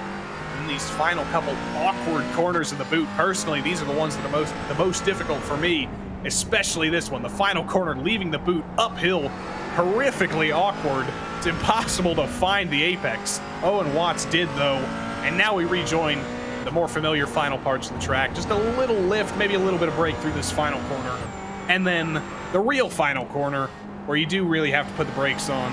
And that's a solid lap of Watkins Glen for Owen Watts, as long as he doesn't put it in the wall on the outside, and he doesn't. No, he does not, and he's going to come to the line there with a 53.420. That's not going to be an improvement there from Watts, so he is going to stay put. By the way, our top three only separated by 39 thousandths of a second as they run, so some very, very close racing there at the top, and good to see the hardcore by Delta Motorsports driver being able to put in some good lap times. Under 8 minutes to go here in the session, and kind of like we saw last time out, Joey, there seems to be some good parity among this GT4 machinery. As we talked about last time, the Mercedes-AMG GT4, the newest car to be added in, the Aston Martin Vantage AMR, also a relatively new car to be put onto the sim. But looking at that top five right now, we've got the BMW, the Mercedes, the McLaren, the Aston Martin, and another Mercedes. The Porsche's not looking like they're having the best run out here today, but other than that, looks like some pretty even running among our classes.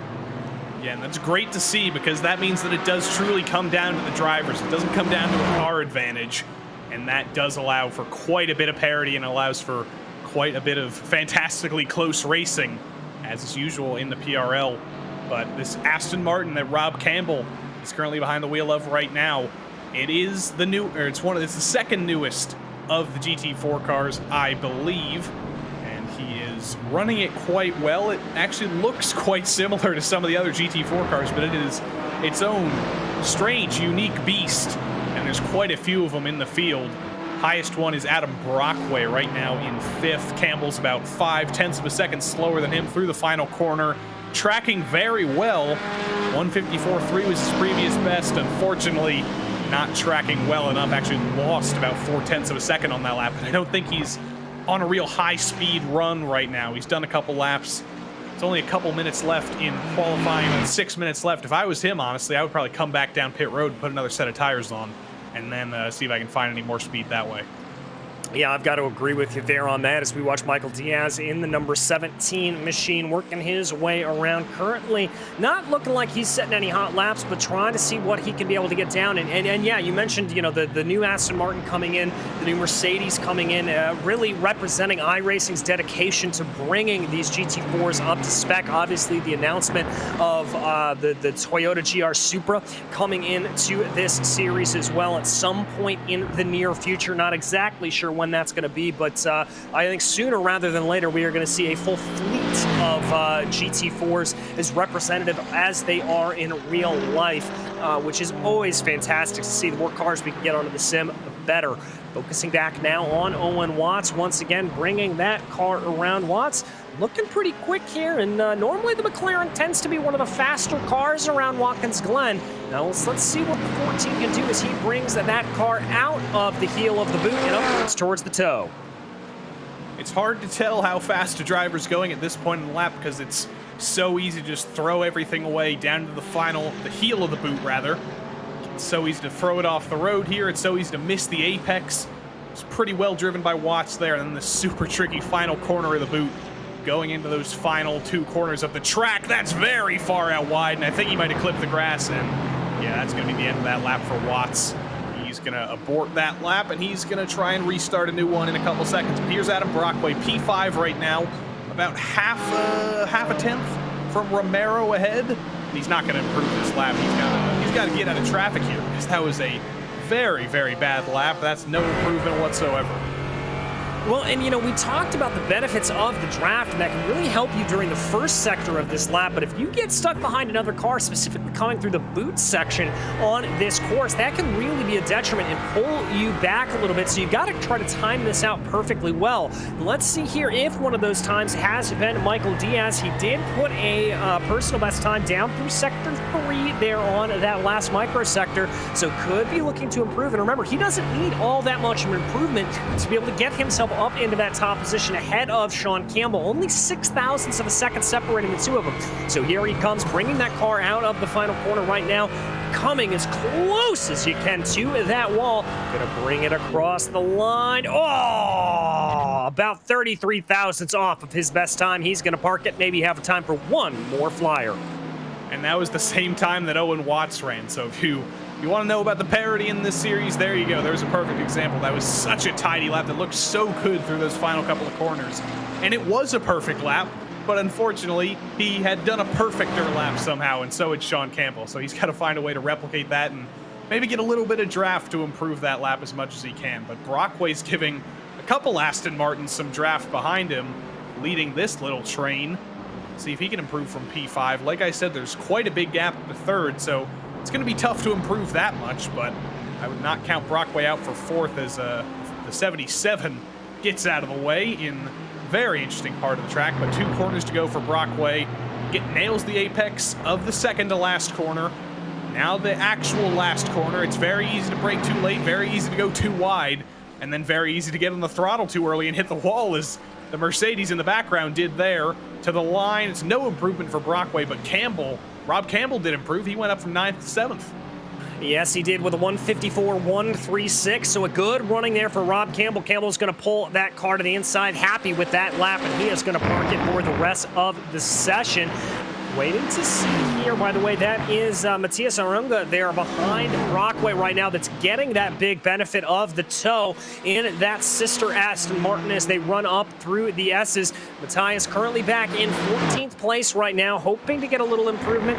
Oh, thought about a little bit of a move to the inside there, but Adam Brockway says, no, this is my hot lap, and you're not taking it away. Yeah, not smart to go for a move on a qualifying lap, especially through the bus stop. That's the easiest possible way to kill all your speed.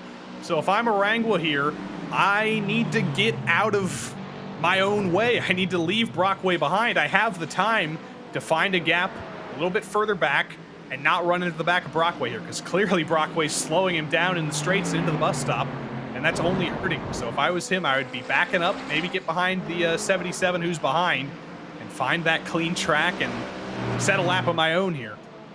Yeah, I've got to agree with you there, Joey, as they run. Not exactly the closest thing here, but Arangua just trying to see what he is going to be able to get in these last couple of corners as they go. Quite a few drivers looking like they are happy with their times and pulled off down pit lane, including Matt Knight, Francis Castillo, Starpoli, Lopez, and Rutherford. A few of them who have pulled in. Keep our eyes focused here on the number 4 coming through these final couple of corners right now. He has been setting some quick sector times as they run. Coming down now through that tricky final corner, as you brought up earlier, trying to get every last minute of draft that he can. Is that going to be an improvement? Yes, it is. Matthias is able to go a little bit faster. That's going to bump him up into 10th place. And that is shocking, because he took the inside into the bus stop. He must have lost so much time through there.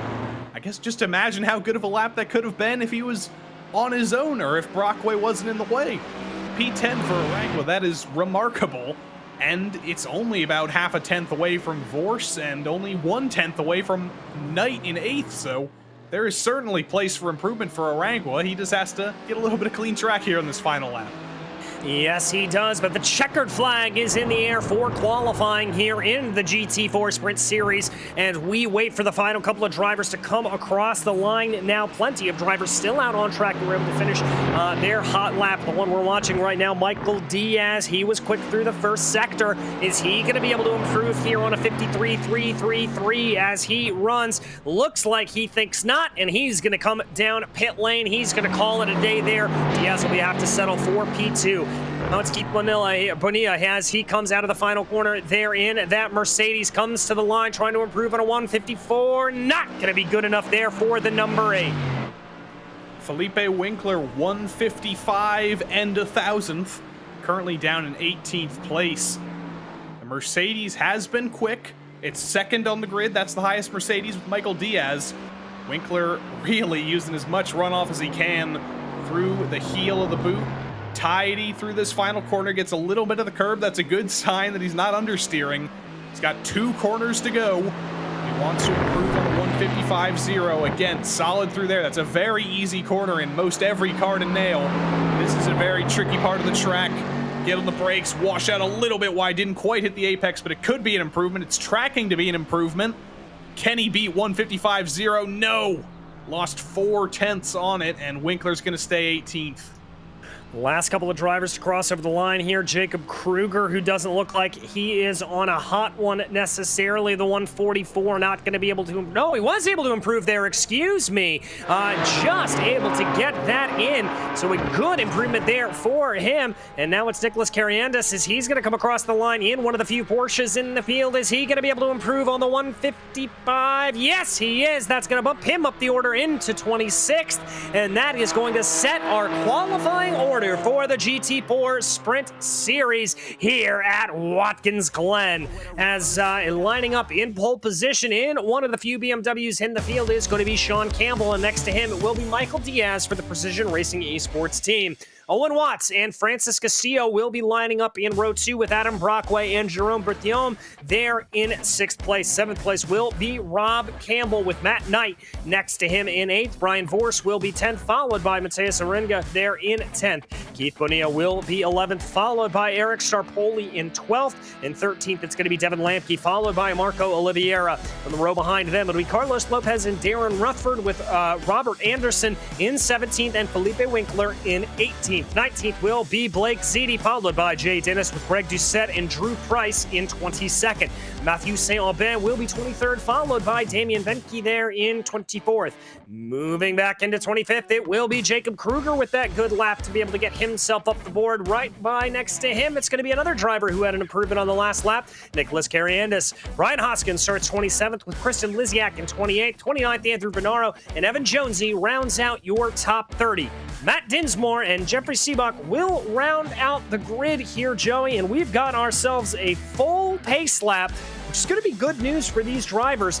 Be able to get those tires up to temperature, get a little bit of weaving done, and make sure that their preparations are all good to go. But with a track temperature right now of 116 degrees, I don't think they're going to have to do much warming of the tires.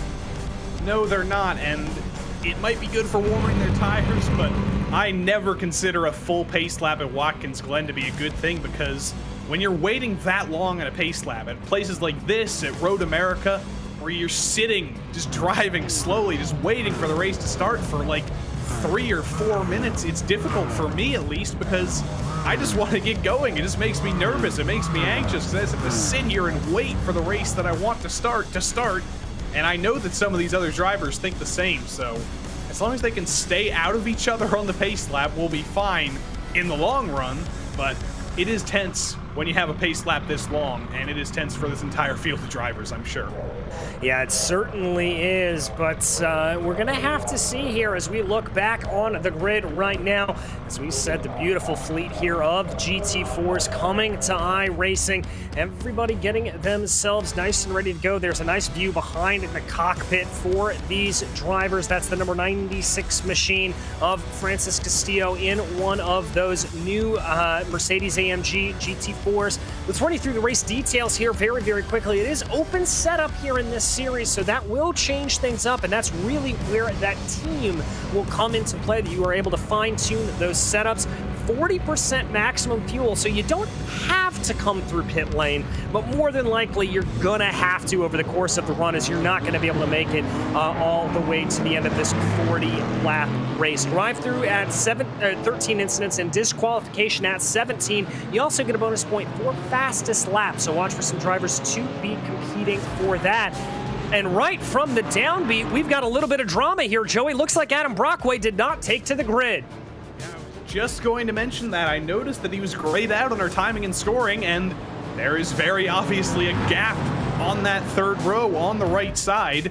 So that's a blessing for the drivers on the right row there. All of them are going to get one free position on the start here. Rob Campbell goes up into 6th place on this start, or rather 5th place on the right lane. So everybody on that lane gets one extra spot. I don't know what happened to Brockway. I don't know if he's deliberately trying to start from the pits, or if he just missed his chance to start this race. And that's going to be very, very hurtful. He's going to be either starting from the pits, or he's gone altogether. We don't know.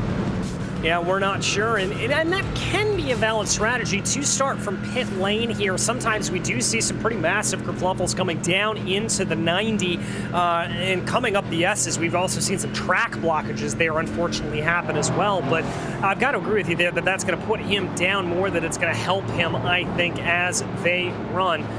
Drivers working their way through the bus stop right now. Everybody's starting to just get themselves into that race mode, get themselves into that position to really get ready to attack here. We take the long run down into the boot. One of the good passing opportunities that we often see, a good run here into the laces. This is a very good passing opportunity. It's not a difficult braking zone, but it's a difficult braking zone to nail perfectly. There's a lot of speed differential between drivers, between cars in that braking zone. And if you nail it, you can get a great exit, then down this short little straight to the toe of the boot. This is a fantastic passing opportunity. If you can get to the inside of another car, and even if you can get to the outside of another car sometimes, if you've got a little bit warmer tires, or you can pull an over-under, get to the inside. It's just a fantastic part of the racetrack. It's an extension of the racetrack. It hasn't always been here, but it was designed for good racing, and it has certainly delivered good racing. And then down here into this heavy braking zone, the heel of the boot, another place where you can be stuck side by side. You can send it to the inside. I can just fawn over this track all day. It's just so good for racing, and I am so looking forward to this start here.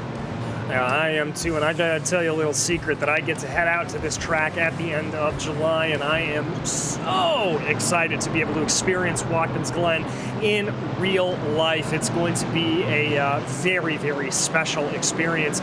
But enough about that, because we've got a race to be able to cover. 40 laps here for the GT4 Sprint Series in the Precision Racing League. Sean Campbell in that BMW M4 GT4 bringing the cars out. The iRacing pace car pulling down pit lane as all eyes turn to Barney the flagman here as they go. Pace car pulling down pit lane, waiting to get on the loud pedal. There you can see the flag, and there goes the green. We are racing in Watkins Glen. Campbell with a good getaway. It's a little bit of a bunch up there between Diaz, Watts, and Castillo as they drive down now into the 90, trying to sort themselves out. The first couple of rows of cars get through nice and cleanly. A little bit of a run off wide there in the back from Jerome Berthone there as they go, but it looks like the field's been able to get through nice and clean.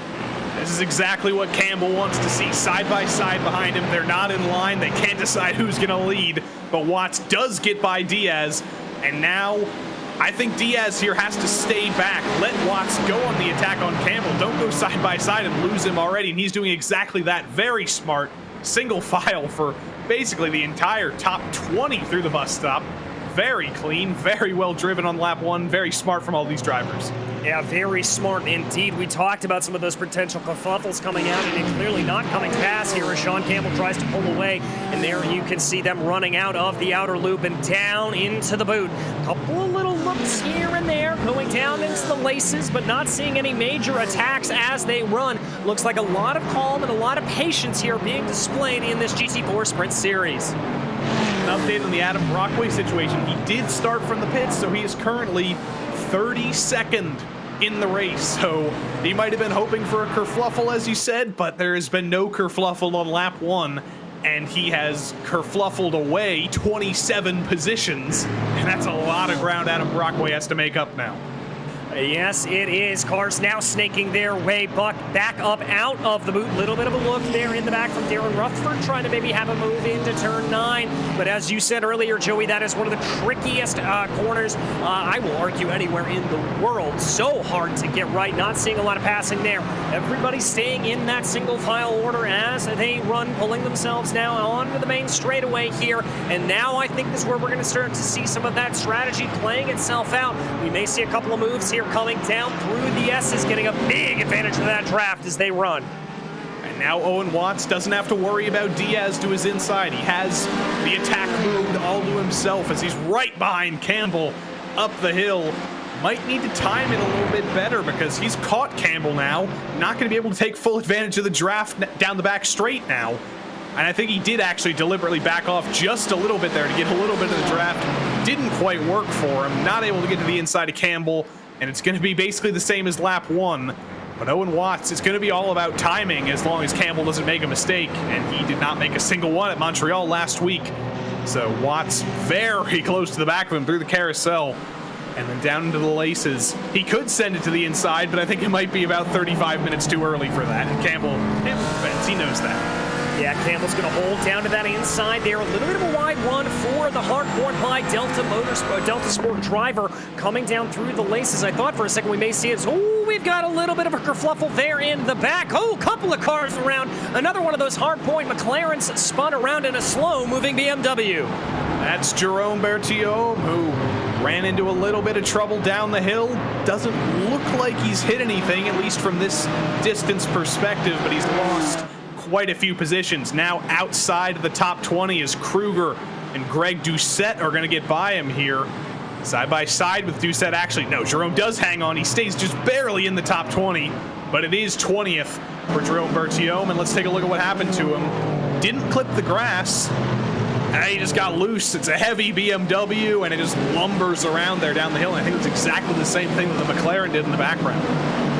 Yeah, it just looked like it carried a little bit too much speed into the corner, and there you can see that McLaren getting spun around in the background as they go. Little bit of a battle starting to shape itself out right now. That is going to be Matt Knight, and that's going to be a touch and a spin for the Mercedes. Racing for about, well, not racing for about 31st. He's now back in 31st. That was just a punt. There's no other way to say it. Just kind of got pushed out of the way, but Owen Watts now, I think he's timed it a little bit better, but he's not able to get to the inside. Now he's got Diaz to his outside. This is exactly what Campbell wanted to happen, but Diaz backs out. Very, very smart driving for Michael Diaz. I cannot stress that enough. There's no reason to go side by side through the bus stop when you're fighting for the lead here. Diaz knows that, and very, very well done by him to back out of that one. Yeah, but it looks like here the Diaz may want a little bit more bite at the apple as they all try to look for their way going down into the laces, trying to find something as they go. Very, very good run there from Campbell. Could we see a little bit of poke out here from Owen Watts? Could we see a poke out from Diaz? Constantine down into the corner. We jump back to the fourth car in line. This is Rob Campbell, who has been able to catch it back up 2 positions on the day. We talked about his expertise earlier. Now he tries to close down on Castillo. We've got another BMW around, and that's Jerome. Again, and this time he's in the wall, and he thinks time is up because that one actually gave him some damage, and you can see him. I think he was taking off his gloves there. I think he's getting ready for admin duties now. I think he's done for the day. Yeah, a little bit of a sigh there from Jerome. A hard run there for him as they go. And so that's going to be a little bit of a problem here as the number 22 tries to find a little bit of room here. That's going to be Lopez trying to get down to the inside there of Arangua as they run. But that's going to open up a little bit of an attack from behind from Eric Starpoli. Starpoli there in the Mercedes looking to see what he can do down the main straightaway. Draft going to start coming into play. See if he pokes a nose into turn 1 here. No, he does not. He could have been more aggressive, but he elects to just stay in line behind Lopez. Starpoli and Lopez now in lockstep down the front straight. The draft hasn't been as strong as I thought it would be. Nobody's really been able to pull up and pull alongside of another driver into the bus stop, but on the other hand, they may have just been electing not to do that because it's too dangerous. But Greg Doucette is leading one heck of a train back here in 16th. Robert Anderson on the attack, but he's going to do exactly the same thing as I said. Nobody seems to be able to make the draft work. Yeah, we've seen that a couple of times here in these M4s, that the draft not nearly as effective as we would necessarily think it would, but nevertheless, as we said here at Watkins Glen, plenty of opportunity to get some non-draft assisted passes done. Doucette looking like that's a little bit of a narrow one there through the outer loop. Is that going to open him up to an attack here from Anderson? Anderson certainly thinks so. Going to dive the car down to the inside of the laces. Easy peasy, he is on by. Little bit late on the brakes, kind of shoved Doucette a little bit wide, but no contact was actually made. Well done by both of them for keeping that under control, and Robert Anderson is up to 13th, and he's going to be hoping he can lead this train a little bit further forward. Blake Zede in 15th is 3.5 seconds ahead of this train, so the battle for 16th might as well be the battle for the lead because they've got quite a bit of ground to make up if they want to make up any more spots. Yes, they do, and there is Zede that you talked about, who's involved in his own little battle here with Jay Dennis and Darren Rutherford.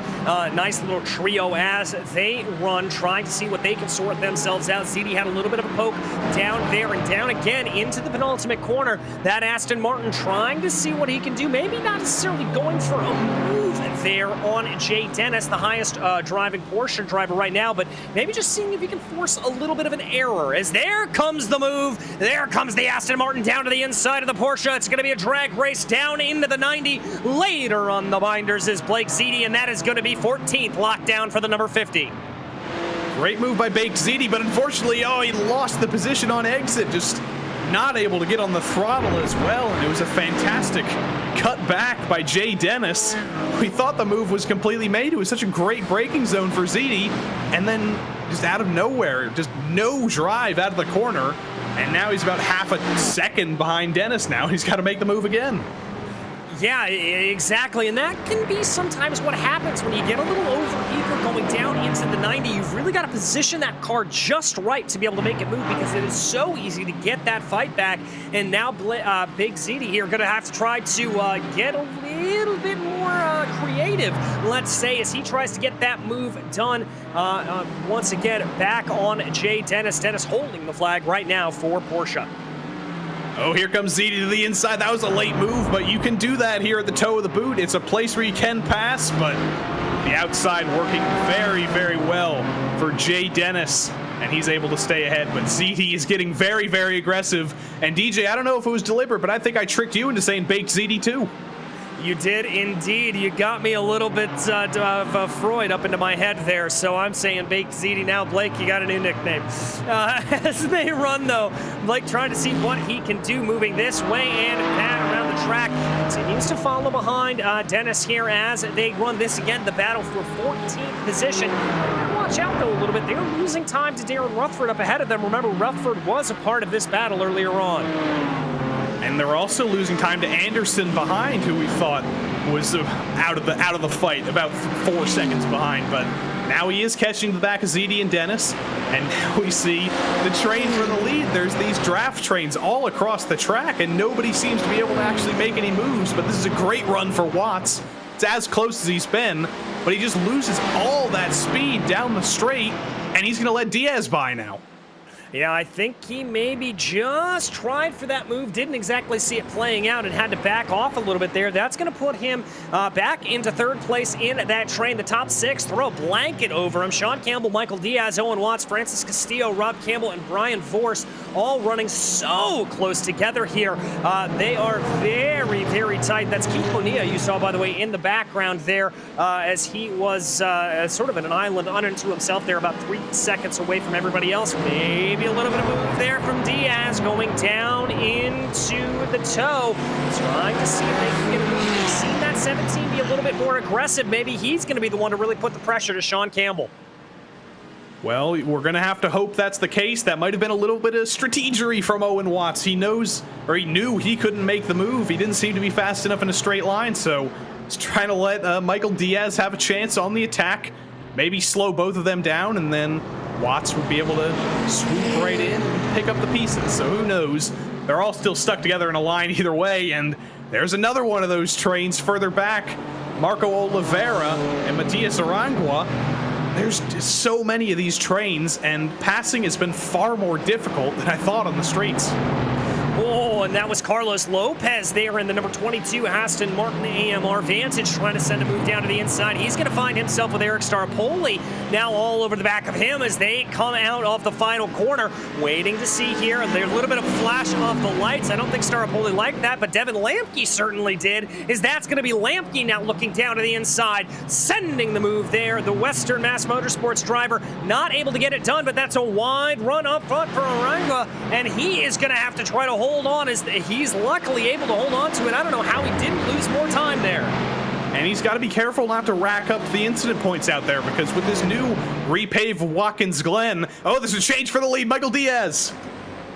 Michael Diaz getting it done, going down into the bus stop, just not taking no for an answer, and that Mercedes is going to be up front. This is just a straightforward draft move here, and later on to the binders, going down into the bus stop, and count that as a win for the 17. And that's the move that Owen Watts was completely unable to make. That McLaren just not quick enough in a straight line to get by Campbell, but clearly Diaz's Mercedes more than quick enough, and Campbell didn't fight it too hard, didn't really need to. But he's now down to second, and Michael Diaz is now in the lead, but the train is as strong as it's ever been.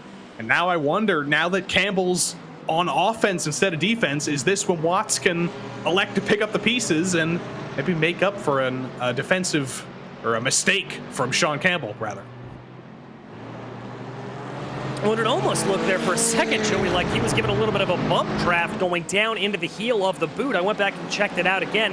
It wasn't actually a bump draft, just very, very close as they run. But I've got to agree with you here that it looks like these drivers may see a little bit of a fire off here from Owen Watts. Maybe now that he's got this position, he'll be able to attack a little bit more, maybe try to overcome some of the problems that we've seen that McLaren have in a straight line. Well, that's going to be what we're going to watch here on the next time, or on this time around, down the straight through turn one. They've been so equal.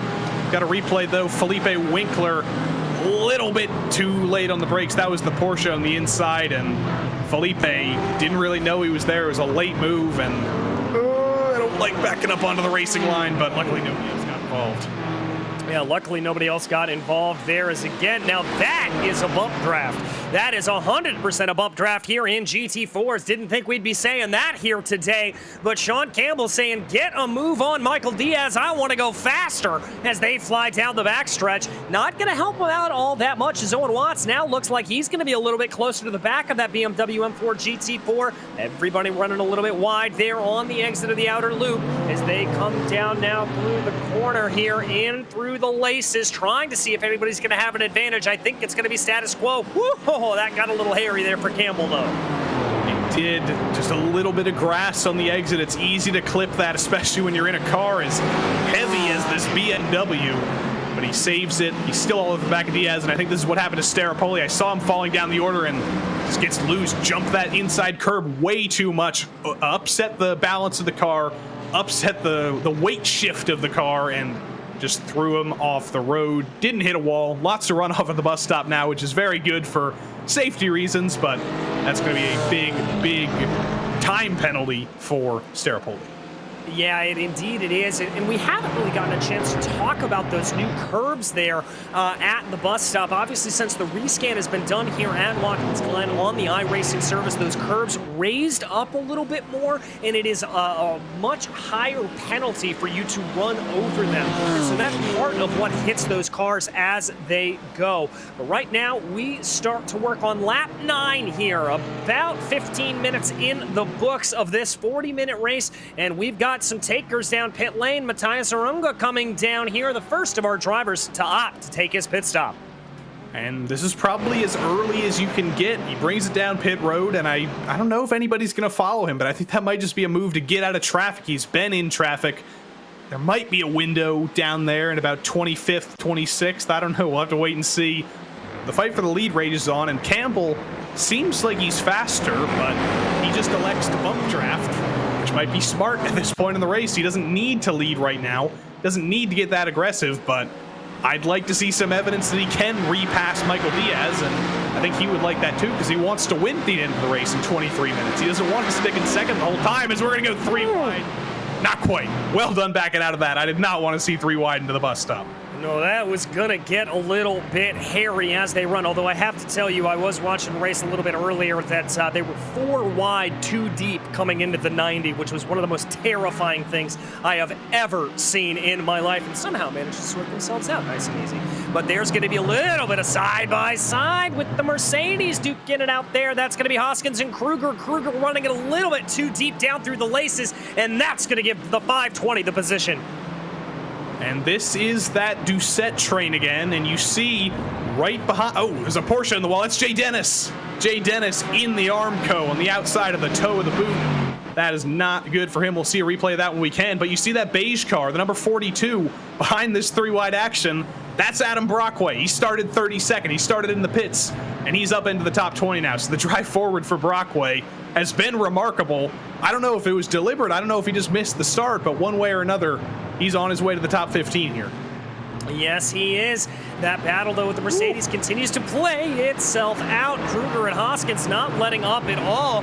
Kruger trying to dive down to the inside of the penultimate corner there as they run. Not going to work out there. He may have a little bit of a better line, though, as I think that is going to be a little bit of a worse line now. Coming out of the corner, Starpoli able to get his way back by Brockway to try to insert himself into this battle. Now is Kruger going to launch an attack going down into the 90? He certainly wants to. Later onto the binders, trying to make it work. Backing off, and that is going to be Starpoli saying, I'd like some of that, please. That's going to be 2 positions down there. 2 corners, 2 positions for Staropoli. He got by Brockway, and then he got by Hoskins. It's been a fantastic start to the lap, and now he's got the draft of Kruger. Can he make it one more? As he approaches the back straight, he's quick in a straight line. We know the Mercedes is quick in a straight line. He's interested. He goes to the outside. Super defensive by Kruger. Side by side through the bus stop. Not quite. Oh! Jumps it through the grass. That's why they're not side by side, and that's going to be a huge slowdown. Oh, dear.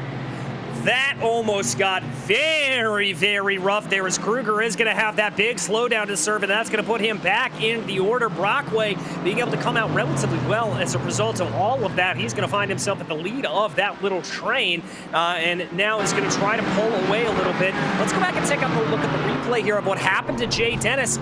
Oh, that almost looks like it was some kind of hardware failure. Just a massive amount of understeer there for that Porsche. Yeah, that was really weird. It's easy to outbrake yourself in that corner, but the fact that it's uphill means that it's hard to completely throw it off the road like that. So I don't know if it was a mistake or some sort of issue for Dennis, but one way or another, he is the 3rd driver who's likely going to be completely out of this race. And Campbell, I noticed the ticker on the last lap. I noticed it went down into the 0.0s, which usually means that we're going to start seeing some side-by-side action. But no, Campbell backed out of it again, but doesn't choose to back out of it this lap. We know that BMW is quick in a straight line. We know Campbell's got speed, but does he actually do anything with it, or does he continue to push Diaz? He continues to push Diaz. Just wants to keep himself going ahead there, and I wonder if this may be a little bit of a strategic call. Remember, we saw the patience and collectiveness out of Sean Campbell in this last race when we were out at Montreal, and it doesn't look like he is in any hurry at all to get himself up into that top position as we hit the halfway point here in this race. These top 6 continue to be separated by only 1.5 seconds, and now that we're over halfway here, Joey, I've got to start thinking that these drivers are going to start maybe thinking a little bit about trying to jump a few of these guys in pit lane. And just like at Brands Hatch in the MX-5s a couple minutes ago, you might think you want to pit with a buddy because of these trains we have here. You might want that draft to speed yourself up, but I don't think that's the case. I think you do want clean track, and I think that will be the way to get an undercut, but I've been proven wrong before, and the drivers should be bringing it down pit road very soon. We'll see if I am proven wrong in fact, but I think if you're Force at the back of this train or Campbell, you've got nothing to lose coming in. There might be clean track for you a little bit further back. I didn't quite see where Arangua ended up after he pitted. I think, yeah, he's in a league of his own. He's in completely clean track. So if you're one of these drivers at the back of the train, or at the front of the train for that matter, Michael Diaz, you're going to bring it down pit road here. Yeah, and that's going to be the Precision Racing Esports driver number 17 coming down pit lane. It's Mercedes-AMG GT4 as he runs. So that is going to be the highest placed driver to come down into the pits. We'll have to see if there is a response from any of the other drivers around him in that leading train of 6 cars to be a response to that. Again, 40% fuel limit here in this race, which pit stops are not mandatory, but it is almost mandatory as we've seen very, very few situations where you're able to make it all the way down. Now the question's going to be here up front. Owen Watts maybe closing out a little bit on Sean Campbell. Not going to be able to get anything done through the bus stop. These top 5 going to run exactly as they are. And Diaz in and out and on with life. A 16.2 second stop. And remember that number, 16.2, with how close everything's been. Those couple tenths of a second, that's going to be the difference between second and third, between first and second, between first and sixth, for that matter, with how close these guys have been. So remember that number. I would be very surprised if these guys didn't bring it down pit road on this lap, if not the next lap, because as they continue to run here, as they continue to race with each other, they are slowing each other down. They've not been going side by side. They've been very smart, but It's not a clean track, and it is a clean track for Michael Diaz, who just pitted. So I would not be surprised to see these guys bring it down pit road this time, but they've got to be careful with how close they are to not run into the back of each other on pit entry, and which is difficult to do here with the kind of awkward pit entrance. It's after the corner, but you have to slow down mid-corner. Diaz got out of the way, but it is very easy to run into the back of the car in front with this pit entry here. Yeah, it very much is, and we actually heard Diaz signaling over the radio that he's coming in. I think that may be Francis Castillo opting to come down. Yes, it is, and he's going to bring Rob Campbell with him. So 2 out of the 5 come on down. Now, remember, Joey, you mentioned it earlier, 16.4. That is the number to keep an eye on right now to see how they're going to be compared to your former leader, Michael Diaz, as he came down pit lane. We watch here as Castillo comes to rest in his box near the front of the pits. Pit order here determined by your qualifying order on the sim. Maybe a little bit of a look there for Owen Watts. Maybe these two thinking about coming down pit lane. I do have to say, though, it looks like Brian Vorse is going to be in a little island unto himself. He's going to be able to run around behind them with some clean air. Yeah, Vorse was at the back of this train, but all of his buddies in the middle of the train are gone, and you can see the gap that has arisen from that. But look back, Francis Castillo is still in the pits. You know, I thought he was coming down a little bit fast. This may be a pit lane penalty for Francis Castillo Romero. That would be absolutely disastrous for him. I can also report as we watch the other cars filter their way out, Michael Diaz up ahead 4 seconds of Rob Campbell. So he was definitely able to gain a little bit, and that is partially courtesy of being stationary in the box for 1.4 seconds shorter. Now jump on board here. I believe this is Brian Vorse that we ride on board with, currently in 3rd place, as he tries to see what he can do. Is he going to follow the rest of the queue here and come on down pit lane, or maybe the driver's going to have a little bit more left in the tank?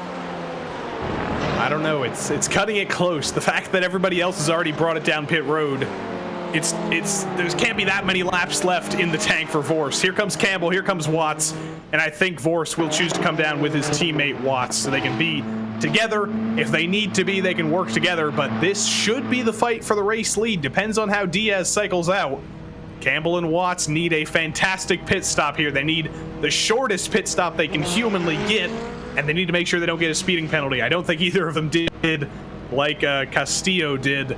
So it should be a 3-way battle between Diaz, Campbell, and Watts as they exit, but they got to nail this. Yeah, they do. Looks like they've been able to come to rest into the box nice and easy. By the way, Doucette and Staropoli there behind the other drivers. They are going to come out and clear. Here comes Michael Diaz, though. Is he going to be able to get a jump on the leaders there? Owen Watts already out and moving, as is Sean Campbell. This is going to be close there as they work their way through the 90. It's going to be Diaz with a full head of steam as they charge their way up the hill, but he's going to lose out a little bit. Watts able to jump Campbell.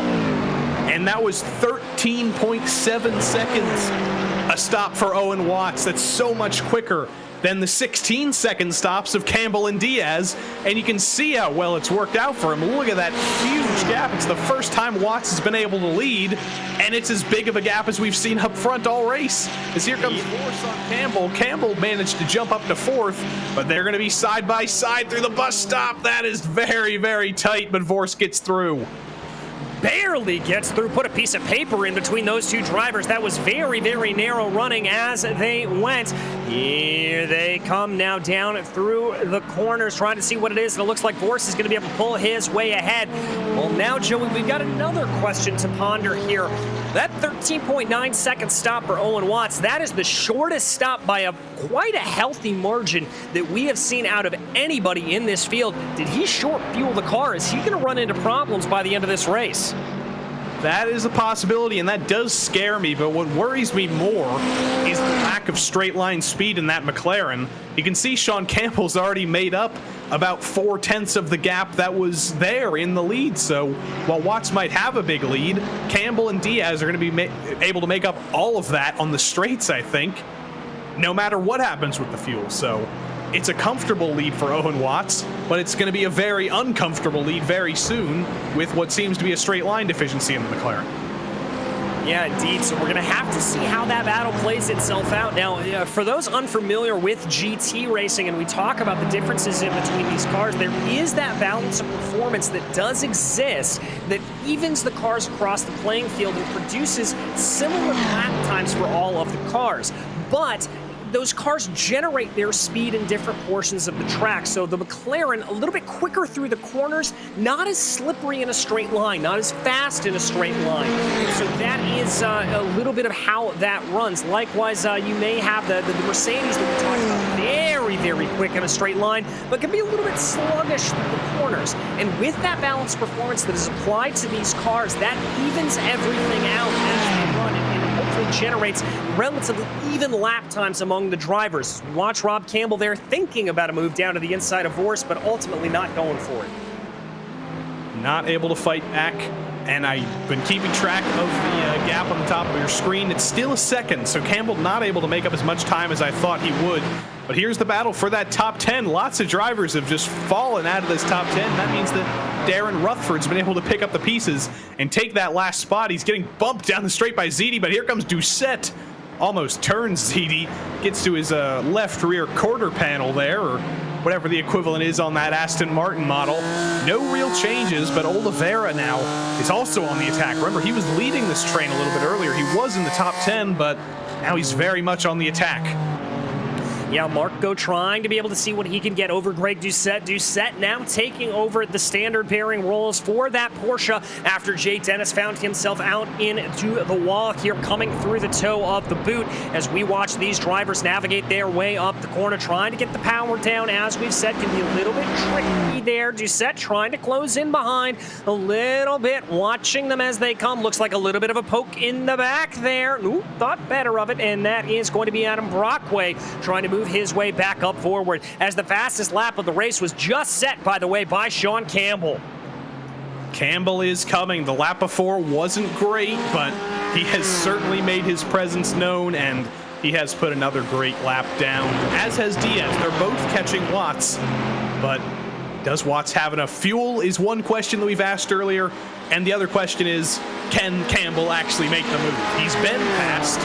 Watts hasn't been able to pass him, but can he pass Watts is a whole nother question. With straight line speed in that BMW, I think it should be easier, but it's going to be very difficult, and it's going to be a move that's going to have to be aggressive because they're not going to be intent to run one by one in that little draft train we saw earlier.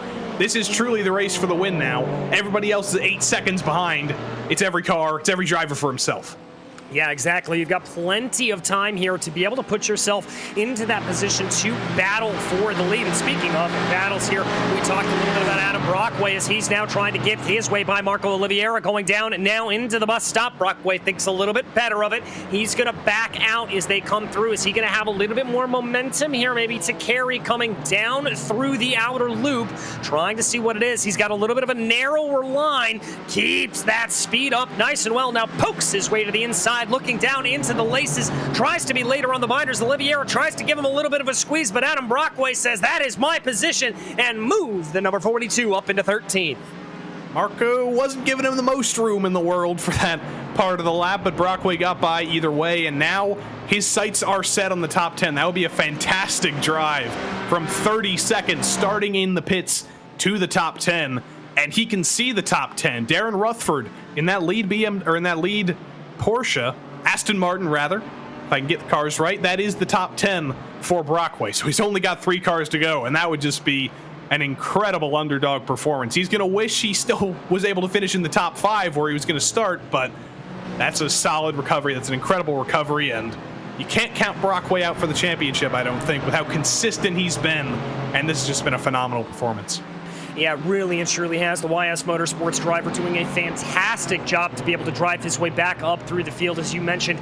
Remember, he started from pit lane here on this day. We'll have to figure out exactly what happened to him to cause that, but he's going to have a little bit of work to do here as he comes down through the 90, about a second behind Doucette as they run. He'll get a little whiff of the draft as they come up the hill, although through the 90 he was able to gain about a tenth and a half on the driver drivers in front of him. So certainly able to get the legs out on that Aston Martin and try to pull himself ahead. Meanwhile, here we watch Doucette trying to close in on the back of Blake Ziti. Ziti feeling a little bit of the pressure there, weaving back and forth, I think. They're going to dive down now into the bus stop, clobbering over the curbs there. Ziti taking a little bit of a wider line. ZD looked a little bit out of control through the bus stop. It's easy to do that when you just barely mess up that first corner and lose all that momentum. He's got it back, going in a reasonably straight line, and we got trouble in the back. That's Oliveira around again. No, he's not around again. His teammate was around once, and it's a bad day to be a Precision Racing Esports BMW, as Oliveira is going to fall out of the top 16 here. Yes, he is, but we keep our eyes focused on that battle that we were talking about a little bit earlier. Rutherford, Ziti, Doucette, Brockway running 1, 2, 3, 4 here for the top 10. That is what is at stake here in this battle. Here comes Brockway on Doucette going down into the heel of the boot. He's going to have to get this absolutely right as they go down through the corner. Doucette has a little bit more momentum, and it's going to be his line coming up through turn 9. We've seen outside lines here work before. Can Brockway and that YS Motorsports Aston Martin make it work? Looks for a little bit of the crossover, and Doucette's going to be able to keep him at bay for now.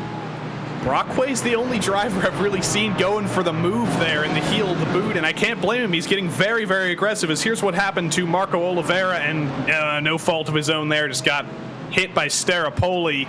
He got turned around. Lucky he didn't drive it into the inside wall there, but bad luck for Oliveira. He just got punted, and the battle for the lead is raging on again. Campbell's caught Watts.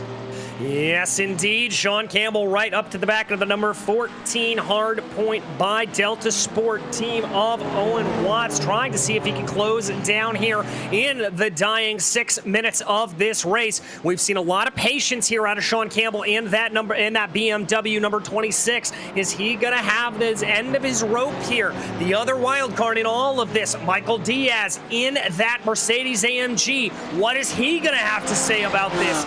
3 different teams here, so no team orders coming into play. 3 different makes and models of cars. This is exactly what you want to see. And here comes Sean Campbell down into the heel. Takes the look at the move, and that may be a door open for Diaz. He's going to try to keep it around the outside. Now down to the inside of turn 9. Is this going to be the move here for Michael Diaz? It looks like Campbell's going to try to hold it out. They're going to be side by side. Campbell does manage to hang on there. He's still 4/10 behind Watts, didn't lose that much. But if he and Diaz came together, he might have regretted that move. That was a very late move. It was it was even later than any move Adam Brockway's made into that corner. Very interesting choice by Sean Campbell to go for the move that early. I don't think he needed to, but that is a sign of a little bit of desperation. He thinks he might have a difficult time passing Owen Watts, and he's trying to take any chance he can get. We've only got about 3 laps to go, so I can't blame him for making a move like that, but that one didn't work out. No, not exactly playing out quite as well as you would like.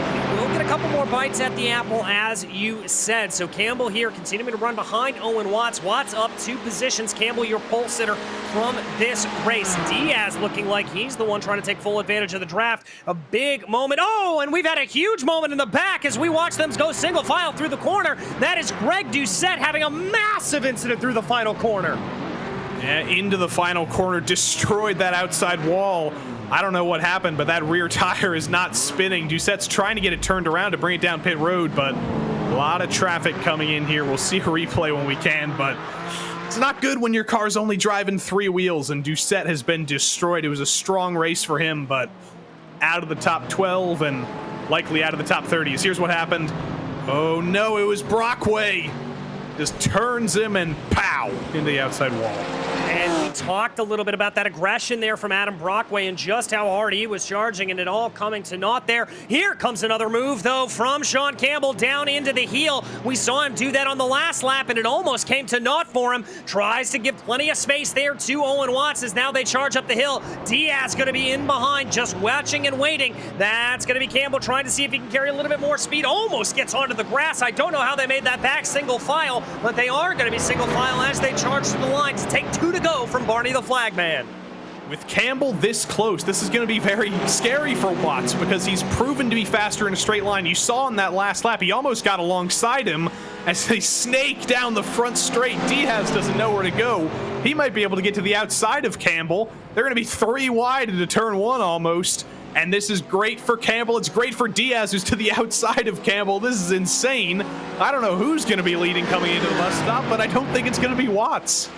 I'm not sure either, but you can see the gloves starting to come off from our top 3 right now. Good run there for Sean Campbell. He's already going to poke his nose to what will be the outside of the bus stop. That's going to open up a little bit of a door, a little bit of contact, a little bit of door banging. 3 wide coming down into the bus stop. It's a battle of the late breakers. Who's it going to be? It's Sean Campbell. Diaz able to get the position ahead of Owen Watts, shuffling around in the order. That was insane, and I am very surprised they managed to all make that through there, but it was 3 different breaking points, and somehow that managed to make it single file in basically exactly the opposite order they went in there. So that is insanity, but now we calm down just a little bit, and Michael Diaz, who's in second, he might not be in the lead, but he's made the pass on Sean Campbell before. That Mercedes has been very quick in a straight line. So I would not count out Michael Diaz's ability to make another move for the lead here, as long as he doesn't let Campbell get away, and as long as he and Watts don't race too hard here, but they're going to go side by side down the hill, and that's exactly what Campbell wants to see. Oh, and that is an aggressive line there run by Owen Watts, absolutely forcing that Mercedes offline a little bit, pushing him wide for Michael Diaz. Diaz may have his blood up a little bit after that, and look what's happened here. Now an 0.8 of a second advantage for Owen Watts as they come down into the penultimate corner. 1:20 left to go on the clock. That does mean that it will be white flag for your leaders as they cross by. White flag in the air from Barty the flag man, and Owen Watts and Michael Diaz have a lot to try to gain here on Sean Campbell. And I don't want to count anything out, but I worry that going side by side through the final corners there is what just won Sean Campbell the race. Diaz clearly the faster car in a straight line, but now he has to pass Watts and he has to get by Campbell. If he was able to just stick behind Campbell, I think if Watts just held back a little bit, he might have let Diaz get side by side with Campbell, and then he might have been able to pick up the pieces if they came together. But now it looks like neither of them are going to be able to win the race because Campbell is too far ahead. They can't catch him in a straight line, and Campbell's made no mistakes in the boot. Yes, indeed, as we're going to have to see. It's all going to come down to a little bit of mistakes game as they run. Everybody cutting as much of the end of the bus stop there as they can. Gap hovering at about 0.4 of a second as they work their way through the outer loop. Everybody running wide there on the exit, trying to take as much as they can. A little bit of a thought of a move there for Diaz, but a defensive line from Owen Watts going down into the laces. Diaz might have been able to send it to the inside, but he wasn't quite close enough. Now into the toe of the boot. Diaz to the outside. That's going to be a difficult move to make, but he's going to have the momentum on the exit. Can he switch it back? No, he can't. Watts manages to hold on to second, but the straight line speed of the Mercedes is a short straight, but the straight line speed is much better in the Mercedes than the McLaren. He pulls out to the inside. Oh, that was close, but Watts hangs on. That was closer than I think a lot of these drivers would have liked to have gotten, but this is all going to but a sure victory here for Sean Campbell as he is able to pull away the gap about 0.8 of a second. Only 2 more corners to go for the BMW driver here as he brings it through the penultimate corner. Watts and Diaz behind him as they run, getting a perfect line there out of the final corner. And again, for the second week running, it will be Sean Campbell taking victory here at Watkins Glen. Owen Watts behind, little bit of contact, bumping and banging, and Diaz gets it across the line. That was very, very close. I don't think Diaz intended to turn Watts like that, but they made very big contact coming to the line. That's going to be under review from some of the race admins, I'm sure. But that aside, this result and the MX-5 result exactly the same. First, second, third last week comes first, third, second this week as Watts bumps, or Diaz bumps Watts there. Jeez, that's a difficult one to call. I don't know. It was just a lot of movement down the straight, and it did not end well for Watts, and it ended well for Diaz. Let's see on board here. Oh, he was running out of fuel. He was out of fuel. And then I don't think it was deliberate, but it was just a lot of movement and a lot of confusion there. Yeah, I think it just absolutely took Diaz by surprise to see him come down like that. And as you said, I was actually going back and watching the replay myself, and Watts did start to sputter there coming across out of that final corner. And so that is what set him back down in the order. But my goodness gracious, Joey, talk about a dramatic end to what was a dramatic race. And there we see the final finishing order there. Sean Campbell taking victory over Michael Diaz and Owen Watts. Watts running out of fuel there at the final line. Brian Vorse and Rob Campbell round out your top 5 with Keith Bonilla and Carlos Lopez behind them. Devin Lamke and Matias Arunga there in 9th. Adam Brockway able to recover from that pit lane start up into P10. Blake Ziti was in 11th, followed by Darren Rutherford, with Francis Castillo Romero in 13th and Jacob Kruger there behind them. Marco Oliveira had that spin late in the race, was able to recover and hold on to P15. Thin Line Racing's Robert Anderson came home in 16th, right ahead of his teammate Matt Knight, with Evan Jonesy, Christian Liziak, and Brian Hoskins rounding out your top 20. Moving down into 21st, it is Jeffrey Seebach with Andrew Venaro there in P22. Drew Price, Damian Benke, and Matthew St. Aubin behind them, the last drivers to finish on the lead lap. Eric Staropoli was a lap down, as was Nicholas Cariandas there with Greg Doucette 2 laps down. And now we get into, unfortunately, some of our DNFs on the day. Matt Dinsmore, Jay Dennis there in 30th. And so that is going to be the field as it runs, with Felipe Winkler and Jerome Bertillon there rounding out your finishers. Joey, I don't know how, but this series just keeps getting more and more electric, more and more fun every time we cover it. Yeah, last week it was a little bit of a Sean Campbell runaway after that 3-way fight, but this week it was a 3-way fight all the way through, and it came down to a photo finish at the line with Owen Watts' fuel strategy. It did pay off. It got him on the podium, but did not quite pay off for second place. That was extreme drama, fantastic racing, and it's GT4 racing at its finest.